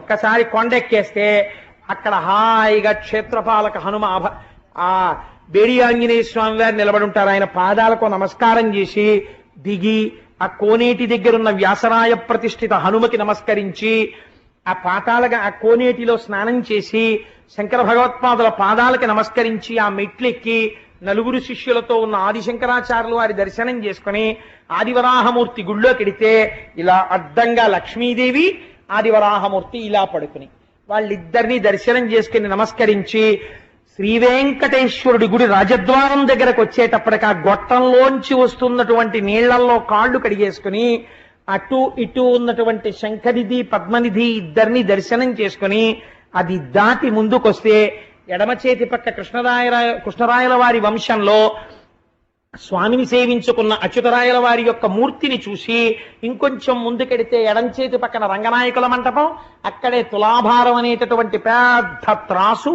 కుడి చేతి పక్కన అద్దాల మంటపం, దాని నిండా అద్దాలు, అందులో ఉన్నటువంటి ఊయల, చిన్న చిన్న చతురస్రాల లాంటి గళ్ళు, అందులోంచి లోపలికి కనపడుతున్నటువంటి ఆ అద్దాల మంటపం, అది దాటితే పెద్ద ధ్వజస్తంభం, దానికి కట్టినటువంటి దర్భలు, ఈశాన్యం మూలం ఉన్నటువంటి క్షేత్రపాలక శిల, అది దాటి క్యూ తాడుకిటు పక్కకి వెళ్ళేటప్పటికి పెద్ద పెద్ద మెట్లు, ఆ మెట్ల దగ్గర పెద్ద మెట్టుకో నమస్కారం చేసి ఇలా ఎదురుగుండా చూడగానే అద్దాల పేటికలో ఇలా పడుకున్నటువంటి ఆ శ్రీరంగనాథుడు, ఎడమ పక్కకి తాళ్ళలోంచి వెళ్ళగానే చిన్న గుడి, అందులో కంచి వరదరాజస్వామి, ఆ వరదరాజస్వామికి ఒక నమస్కారం చేసుకుని ఇలా తిరిగి ఆలయం లోపలికి వెళ్ళగానే ఓం నమో నారాయణాయ అనో లేకపోతే ఓం నమో వెంకటేశాయ అనో వినపడుతుంటే ఆ గడప దాటి లోపలికి వెళ్ళి ఆ పక్కన ఇలా రెక్కలు విప్పుతున్నటువంటి గరుత్మంతుణ్ణి చూసి ఒక్క నమస్కారం చేసి ద్వారపాలకులు ఇద్దరు ఇలా పెద్ద పెద్ద ఆ ప్రమిదలు పట్టుకుంటే అందులో జ్యోతులు వెలుగుతుంటే వాళ్ళిద్దరికీ నమస్కారం చేసి ఇటుపక్కకి తిరిగి ఆ చెక్క మీదకి ఎక్కేటప్పటికీ ఆ ఎదురుగుండా స్వామివారి పెద్ద కిరీటం, దాని మించి వ్రేలాడుతున్న తోమాల, స్వామివారి ఊర్ధపుండ్రాలు, ఆయన నాసిక, చిన్ని నోరు, గడ్డం, దానికి అలదుకున్నటువంటి గంధం, చక్కటి చెక్కిళ్ళు, పెద్ద పెద్ద చెవులు, వాటికి పెట్టుకున్నటువంటి ఆ మకర కుండలాలు, ఆ తల మీద ఉన్నటువంటి కిరీటం, శంఖం, చక్రం, గద, పద్మం, ఇక్కడ ఇలా ఎడం చెయ్యేమో నడుం మీద పెట్టుకుని కుడి చెయ్యి ఇలా చూపిస్తుంటే ఆ చేతుల నిండా మరకత మాణిక్య వజ్ర వైఢూర్యములు పొదగబడి ఉంటే అందరికీ అభయం ములిచ్చు చేయి అని మహానుభావుడు తిరువేంకటాచలాధిపుడు తానయ్యుండి పరిపాలనము చేయు భరకుండితడు అంటాడు అన్నమాచార్యుల వారు. అటువంటి చెయ్యి, ఆ చెయ్యి మెరిసిపోతూ ఇలా చూపిస్తుంటే బలిష్టమైన తొడలు కొద్దిగా ఇలా పక్కకి వంగి చక్కటి పట్టు పంచ, ఇంత అంచు, నందక ఖడ్గం, ఆ వేలాడుతున్నటువంటి సాలగ్రామ మాలలు, అమ్మవార్లకి అలంకారం చేయబడి వక్షస్థలంలో శ్రీదేవి భూదేవి, ఆ క్రిందకి వస్తే మోకాళ్ళు, ఆ మోకాళ్ళకి పెట్టబడినటువంటి పెద్ద పెద్ద అలంకారాలు, ఆ పాదాలకి కనపడేటటువంటి మంజీరములు, పాదముల మీద ఉన్నటువంటి వెండి తొడుగులు, ఆ తొడుగుల మీద పూజ చేయబడినటువంటి తులసి, రెండు వేపుల నుంచి వచ్చేటటువంటి దీపాల కాంతి, పక్కన అరుగు, అరుగు మీద సీతారాములు, కృష్ణుడు, మానసికంగా లోపలికి వెళ్లి వెంకటేశ్వర స్వామి వారి పాదాల మీద శిరస్సు పెట్టేసి ఆ తులసి యొక్క వాసనని ఆఘ్రాణించి మత్తెక్కిపోయి స్వామి నీ అంబుజోదర దివ్య పాదారవింద చింతనామృత పాన విశేష మత్త చిత్త మేరీతి ఇతర విషయంబు చేరనేర్చు వినుత గుణశీల మాటలు వేయునేలా అంటూ ఆయన పాదాలు గట్టిగా పట్టుకుని నమస్కరించి ఆయన కాళ్ళొత్తి స్వామి ఎప్పటి నుంచి ఇలా నిలబడ్డావో మా అందరి కోసం అనుకుని ఆ స్వామి తన చేతులు గల్లుమంటుండగా కంకణాలతో ఒక లడ్డు ఇస్తే అది నోట్లో వేసుకుని వెనక్కి తిరిగి చూస్తూ చూస్తూ నడుస్తూ గోవిందా గోవిందా ఆయన వంక చూస్తూ అడుగులు వెనక్కి వేస్తూ వచ్చి రాజద్వారం దాటితే కుడి పక్కన ఘంటా మంటపం, పెద్ద పెద్ద గంటలు దాటి ఇటు కుడి పక్కకి తిప్పితే వైకుంఠ ద్వారం, ఆ మెట్లెక్కి ఎడం పక్కకెడితే వకుళమాత తల్లి యశోద వకుళమాతగా ఉండి కన్నాల్లోంచి వంటశాల వంక చూస్తుంటే అమ్మవారికి వకుళమాతకి నమస్కరించి అమ్మా ఏం అదృష్టవంతురాలివమ్మా, కృష్ణుడిగా లాలించావు, ఈనాడు వెంకటేశ్వరుడిగా పోషిస్తున్నావు, ఎంత అదృష్టవంతురాలివమ్మా అని ఆ వకుళమాతకి నమస్కరించి అక్కడ నుంచి కొంచెం ముందుకొస్తే స్వామివారి తీర్థం ఇచ్చి పాదుకలు పెడితే ఆ పాదుకలు పుచ్చుకొని అక్కడి నుంచి దిగి కుడి చేతి పక్కకి చూస్తే అక్కడే స్వామివారి వంట చెయ్యడానికి ఉపయోగించేటటువంటి నీటితో కలిగి ఉన్నటువంటి భూదేవి బావి, కొంచెం ముందుకెడితే అన్నమాచార్య స్టాల్, ఉచిత భోజనం టిక్కెట్లు, అది పుచ్చుకుని ఇలా కుడి పక్కకి తిరిగితే ఆలయం వెనకాతల ఇచ్చట కర్పూరము వెలిగించరాదు అని ఇత్తడి పళ్ళెం మీద బోర్డు, బలిహరణం పెట్టేటటువంటి పీఠం, అక్కడ ముట్టుకోకుండా ఒక నమస్కారం చేస్తూ ముందుకు నడిచెళ్ళిపోతుంటే ఎడం పక్కన పరకామణి, లుంగీలు కట్టు కూర్చుని డబ్బులు లెక్కెట్టుకునేవాళ్ళు, వీడియో కెమెరాల్లోంచి చూస్తున్నటువంటి అధికారులు, ఆ చివరికి వెళ్ళేటప్పటికే అక్కడ స్వామివారికి గంధం తీసేటటువంటి ఒక పెద్ద మంటపం, నిలువుగా పెట్టబడిన గంధపు చెక్కలు, దాని మీద సాన పట్టేటటువంటి గంధపు చెక్కలు, అవి దాటి కొంచెం అరుగుమించి ఇలా వచ్చి మెట్ల మించి చూస్తే ఎదురుగుండా ఆ గోపురంలో విమాన వెంకటేశ్వరుడు, ఇటు గరుత్మంతుడు, అటు ఆంజనేయ స్వామి, ఒక నమస్కారం పెట్టుకుని మెట్లు దిగి ముందుకెడితే ఇటు పక్క అన్నమాచార్యుల వారి భాండాగారం, కింద తాళం వేసి ఉంటుంది గొళ్ళేనికి, అటు వెడితే రామానుజాచార్యుల వారు శ్రీవారి బొక్కసం అంటే స్వామివారి యొక్క ఆభరణాలు ఉండేటటువంటి గది, అది దాటిన తర్వాత భగవద్ రామానుజులు ఉండేటటువంటి గది, అక్కడికి వెళ్లి రామానుజులకు నమస్కరించి యోగ నరసింహస్వామి ఇలా కూర్చునుంటే ఆ నరసింహస్వామికో నమస్కరించి అక్కడి నుంచి ప్రదక్షిణం చేసి మెట్లు దిగిపోయి రంగనాథుడి దగ్గర సాష్టాంగం చేసి కొద్దిగా ఇటు వస్తే హుండీలో ఓ 1000 రూపాయల కట్టోటి పారేసి, మానసికమే కదండి, హుండీ చుట్టూ తిరిగి ఆ గోడ దగ్గర ఉండేటటువంటి లక్ష్మీదేవి పాదాలు పొడుగైన వాళ్ళకే అందుతాయి, ఇంతంత చేతులెత్తి ఇలా అమ్మవారి పాదాల మీద చేతులు పెట్టి లక్ష్మీదేవికి నమస్కరించి అమ్మా లక్ష్మీదేవికి జై అనుకుని తల్లికి నమస్కారం చెప్పుకుని అక్కడి నుంచి బయటికి వచ్చి మెట్లు దాటి ఎడం పక్కకి తిరిగితే ఫ్రీ లడ్డు డిస్ట్రిబ్యూషన్ లో అక్కడ ఉన్న గంగాలం మన అదృష్టాన్ని బట్టి లడ్డూయో దద్దోజనమో పులిహారో చక్రపొంగలో చిన్న ఆకుడొప్ప తీసుకుని ఇలా నిలబడితే 2 చేతులతో పెట్టేవాళ్ళు, ఇలా తోసేసేవాళ్ళు. అప్పుడు చక్కగా అందులో చక్రపొంగలో దొరికితే అక్కడ ఉన్నటువంటి నూతి దగ్గర నించుని స్వామివారి శ్రీవారి వంటశాల పక్కన నిలబడి తెల్లవారకట్ట ఆ ప్రసాదం తినేసి ఆ పంపుల దగ్గర చేయగడిగేసుకుని ఆ నీళ్లు తాగేసి అప్పటి వరకు స్వామివారు బయటికి వస్తే వెలిగించి తీసుకొచ్చేటటువంటి పెద్ద పెద్ద కాగడాలు ఆరిపోయినవి చిన్ని చిన్ని మంటలతో అక్కడ ఉంటే జిడ్డు మీద జారిపోకుండా వాటర్ జెట్స్ తో నీళ్లు కొడుతుంటే ఆ తడిసిపోయిన చోట పంచ పైకి పట్టుకుని ఎడం పక్కకొచ్చి స్వామివారి గడ్డానికి తగిలిన గుణపాన్ని పైన గోడకి తగిలించి ఉంటే చూసి మళ్ళీ ఓసారి వెనక్కి తిరిగి గోవిందా గోవిందా పునర్దర్శనమిమ్మని ఆ రాజద్వారం మెట్టు దాటి బయటికి వచ్చి ప్రసాదం తీసుకుని ఆ స్వర్ణ తేరు ఉండేటటువంటి ఆ పెద్ద గది దగ్గర నుంచి శిఖరం వంక చూసి మళ్ళీ ఎప్పుడు లోపలికి వస్తానో వెంకటేశ్వర వచ్చేస్తున్నావో వారం రోజుల్లో అని మనసులో అనుకుని పొంగిపోతే ఇది చాలదా చిత్తంలో తలుచుకున్నది. వెంకటాచలం వెళ్ళిన వాడు ఎంత ఫలితాన్ని పొందుతున్నాడో ఇలా దర్శించిన వాడు పొందుతున్నాడు కాదండి. మన స్వేచ్ఛగా స్వామివారి పాదాల దగ్గరికి వెళ్ళి తులసితో ముక్కెట్టి వాసన చూసొచ్చాం కాబట్టి ఇది పరమాత్మ చూస్తాడు, ఎక్కడున్నా చూడగలడు. దీనికి ఏమి నిదర్శనము? ఆ తల్లి పరమాత్మ ఉన్నాడు, మన కోరిక తీరుస్తాడని ఇన్ని అటుకులు ఇచ్చింది. ఆ అటుకులు అడ్డు పెట్టి కుచేలుని యొక్క భార్య కోరిక తీర్చడం కోసమని ఒక్క గుప్పెడు అటుకులు తిని ఐశ్వర్యం ఇవ్వాలనుకున్నాడు. కుచేలుడు అడగలేదు, కృష్ణుడు చెప్పలేదు. బ్రహ్మజ్ఞాని అసలు కుచేలుడు ఏమీ అడగలేదు నాకిమ్మని, కృష్ణుడు నేను ఇచ్చానని చెప్పలేదు. ఆ రాత్రి చక్కగా ఇద్దరూ కలిసి పలహారం చేసి మెత్తటి హంసతూలికా తల్పం మీద కుచేలుణ్ణి పడుకోపెట్టి ఆయన నిద్రపోయే వరకు కాళ్ళొత్తి కృష్ణ భగవానుడు ఏమై కుచేలా చెప్పవాయి మీ అబ్బాయి ఏం చేస్తుంటాడు నీ పోలికేనా అని ఆయనతో మాట్లాడితే ఏం విచిత్రం ఇవాళ బయటికి వెళ్ళలేదు. అలా ఆయనతో కబుర్లు వనల్లిపోతున్నారు. అయ్య బాబోయ్ ఇదేమిటో ఇంత ప్రీతి ఏమిటో ఇదెక్కడ స్నేహితుడో అని రుక్మిణీదేవి కూడా ముక్కు మీద వేలేసుకునేటట్టుగా సంతోషించి కళ్ళిలా పడిపోతుంటే ఆయన ఏదోట అని కుచేలుడంటే నీకు నిద్ర వస్తున్నట్టుందో కుచేలా పడుకో అని చెప్పి వచ్చి హంసతూలికా తల్పం మీద తాను నిద్రపోతే తెల్లవారుజామున లేచి కాలకృత్యాలు తీర్చుకుని సంధ్యావందనం చేసుకుని మళ్ళీ తనకున్న మాసు బట్టలే కట్టుకుని కృష్ణ నేను వెళ్ళొస్తానో అంటే అయ్యో నువ్వు స్నేహితుడివి, నువ్వు వెడుతున్నప్పుడు నేను మర్యాద అక్కడ వరకు వచ్చి దిగబెట్టాలని ఎక్కువ దూరం దిగబెట్టకూడదు, తక్కువ దూరం దిగబెట్టాలి. అందుకని కొద్దిగా గడప దాటి బయటికి వచ్చి దిగబెట్టి లోపలికి కృష్ణ పరమాత్మ వెడితే ఆ నడిచి వెళ్ళిపోతున్నటువంటి కుచేలుడు అనుకున్నట్ట ఏమి నా భాగ్యం, ఏ పరమాత్మ యొక్క దర్శనాన్ని కొన్ని కోట్ల మంది అడుగుతారో వాడితో కలిసి కూర్చున్నానా, వాడు నా చేతులు పట్టుకున్నాడా, ఓయ్ కుచేలా అని దగ్గరికి తిరిగాడా, ఇలా నా ఒళ్ళు తడిమి అటుకులు తిన్నాడా? రుక్మిణీదేవిని తినమన్నాడా? వాళ్ళందరూ కళ్ళకద్దుకు తిన్నారా? నా కాళ్ళు కడిగాడా? ఏమి సౌజన్యం నా సఖుడిది, ఏమి ఆనందం! ఇంకింతకన్నా నాకు జీవితంలో ఏం భాగ్యం కావాలి అనుకున్నాక గుర్తొచ్చింది, మా ఆవిడ డబ్బుల కోసం పంపించింది కదా. అప్పుడు అనుకున్నాడు, అదేమిటి నేను అడగడం ఏమిటి, ఇన్ని అడిగిన వాడు నా బట్టలు చూసైనా ఇవ్వద్దు. ఇప్పుడు గుర్తొచ్చింది ఎందుకు ఇవ్వలేదు. శ్రీనిధి ఇట్లు నన్ను పచరించి ఘనంబుగ విత్తమేమియున్ ఈయక ఉండుటకు హేతువు జొతకంబయ్యే.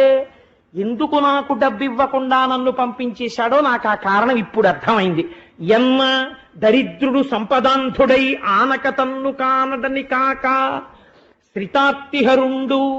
ఆయన సమస్త వస్తు పరిపూర్ణునిగా నన్ను చెయ్యకుండునే. ఇంత దరిద్రంలో ఉన్నాను కాబట్టి నాకెప్పుడు ఆ కృష్ణుడు గుర్తుంటున్నాడు. ఒకవేళ నాకు ఐశ్వర్యం ఇచ్చేస్తే ఆయన్ని మర్చిపోయి పాడైపోతానేమోనని దరిద్రమే ఉంచి ఆయన నా మనస్సులో ఉండేటట్టుగా నాకు వరం ఇచ్చాడనమాట. అబ్బా ఏమి కృష్ణుడు ఏమి కృష్ణుడు అని పొంగిపోయాడు ఇంకోసారి. ఇది కుచేలోపాఖ్యానం అంటే. ఎంత మహాత్ముడో చూడండి కుచేలుడు.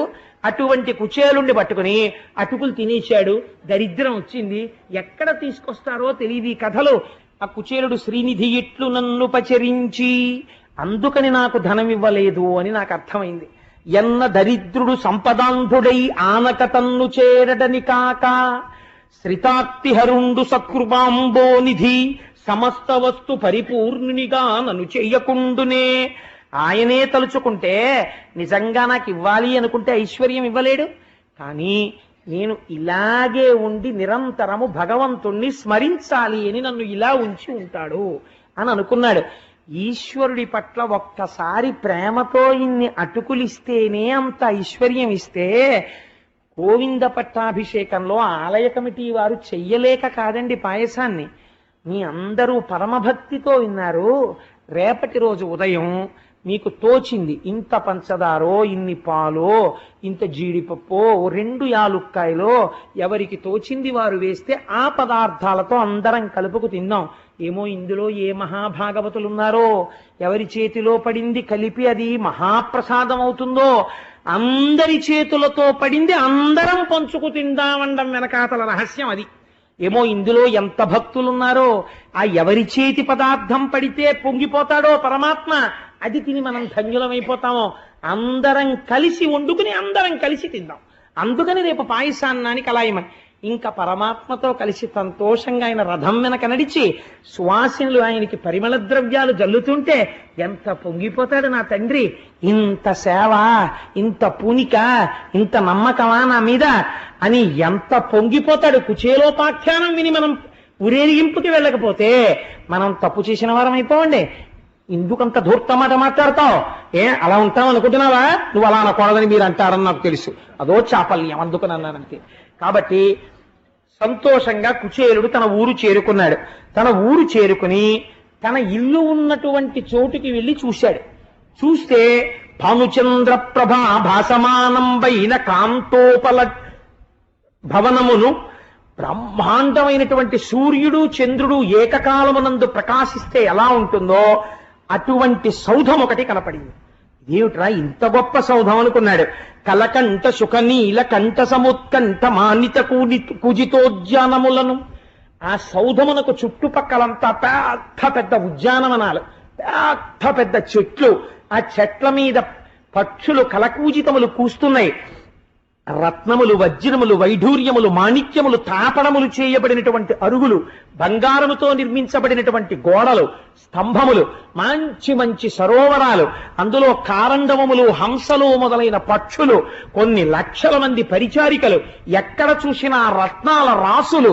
ఎందరో అతిథులు వస్తున్నారు, భోజనం చేస్తున్నారు, అన్నదాత సుఖీభవ అని ఆశీర్వచనం చేస్తున్నారు, వెళ్ళిపోతున్నారు. కలకంఠ సుఖనీల కంఠ సముత్కంఠ పూజి మనిత కూజితోద్యానములను పుల్ల సితాంభోజ హల్లక కహ్లార. ఇన్ని చెట్లు, ఒక చెట్టు కాదు, 2 చెట్లు కాదు, అనేకమైనటువంటి చెట్లు. దానితో పాటుగా అనేకమైనటువంటి ఆభరణములు ధరించి చీనాంబరములను కట్టుకున్నటువంటి సేవకీమణులు బయటకి లోపలికి తిరుగుతున్నారు. ఇదేమిట్రోయ్, 5 పైసలు ఆదాయం లేకపోగా ఒక్క పూరి గుడి చోటు ఉండేది. దాని స్థానంలో ఇంత పెద్ద స్థలం ఎక్కడిది, ఇంత పెద్ద సౌధం ఎక్కడిది అని ఆశ్చర్యపోయి ఈ సేవకీమణులెవరు, ఈ అల్లరంతా ఏమిటని కుచేరుడు ఆ ద్వారం దగ్గర నిలబడి చూస్తున్నాడు. ఇది చూస్తుంటే ఇటువంటి ఇల్లు ఎటువంటి మహాపురుషుడవుదో, ఇటువంటి ఇల్లు బహుశः ఇంకొకటి ఉంటుందని నేను అనుకోను. ఇది అభినవ లక్ష్మీ నివాసమగుచు, ఇది వైకుంఠంలో ఉన్న లక్ష్మీదేవి నివాసం తరువాత బహుశः ఇదే లక్ష్మీ నివాసం అయి ఉంటుంది. ఎటువంటి పుణ్యాత్ముడు ఉంటున్నాడో ఇందులో అనుకున్నాడు. ఆ పరిచారికలు గబగబా బయటికి వచ్చి బంగారు పళ్ళెంలో ఆయన కాళ్ళు కడిగి ఆయనని మేళకాళాలతో లోపలికి రమ్మన్నారు. ఎవరిల్లు నేనెందుకని అడిగాడు. ఊరుకుందరు మీ ఇల్లే అన్నారు వాళ్ళు. తెల్లబోయాడు కూర్చోడు. నా ఇల్లు ఏమిటి, నాకెప్పుడుంది ఇంత ఇల్లు అన్నాడు. భార్య మహాపతివ్రత, కానీ తనకే తెలీదు ఆవిడ అలాంటి బట్టలు కట్టుకుని అన్ని నగలు పెట్టుకుంటే అలా ఉంటుందని. అటువంటి పట్టుబట్ట కట్టుకుని అన్ని నగలు పెట్టుకుని భర్త కనపడ్డాడన్న లజ్జతో పరమపాతివ్రత్యంతో ఎదురొచ్చి కాళ్ళకి నమస్కరించి శిరసు తాటించి ఆయన చేయి పట్టుకుని మెల్లమెల్లగా నడిపిస్తూ, మీరు అక్కడ స్వామికి ఏమిచ్చారో ఆయన ఏం తిన్నారో నాకు తెలియదు, కానీ ఆ మొదటి అటుకు నాలుక మీద పడగానే పూరి గుడిసె ఇలా అయిపోయింది, వీళ్ళు ఇలా అయిపోయారు. అందుకని ఇంత ఐశ్వర్యం కృష్ణ పరమాత్మ ఇచ్చాడని చెప్తే పొంగిపోయి వాళ్ళు ఇంట్లో ఐశ్వర్యమును అనుభవించిన మనస్సులు మాత్రం ఎప్పుడూ కృష్ణుడి దగ్గరే పెట్టుకుని హాయిగా గోవిందనామం చెప్పుకుంటూ పరవశించిపోతూ ఇహమునందు సమస్త ఐశ్వర్యమును అనుభవించి అంత్యమునందు జ్ఞానము చేత మోక్ష సిద్ధిని కుచేరుడు భార్య బిడ్డలు పొందినారు అని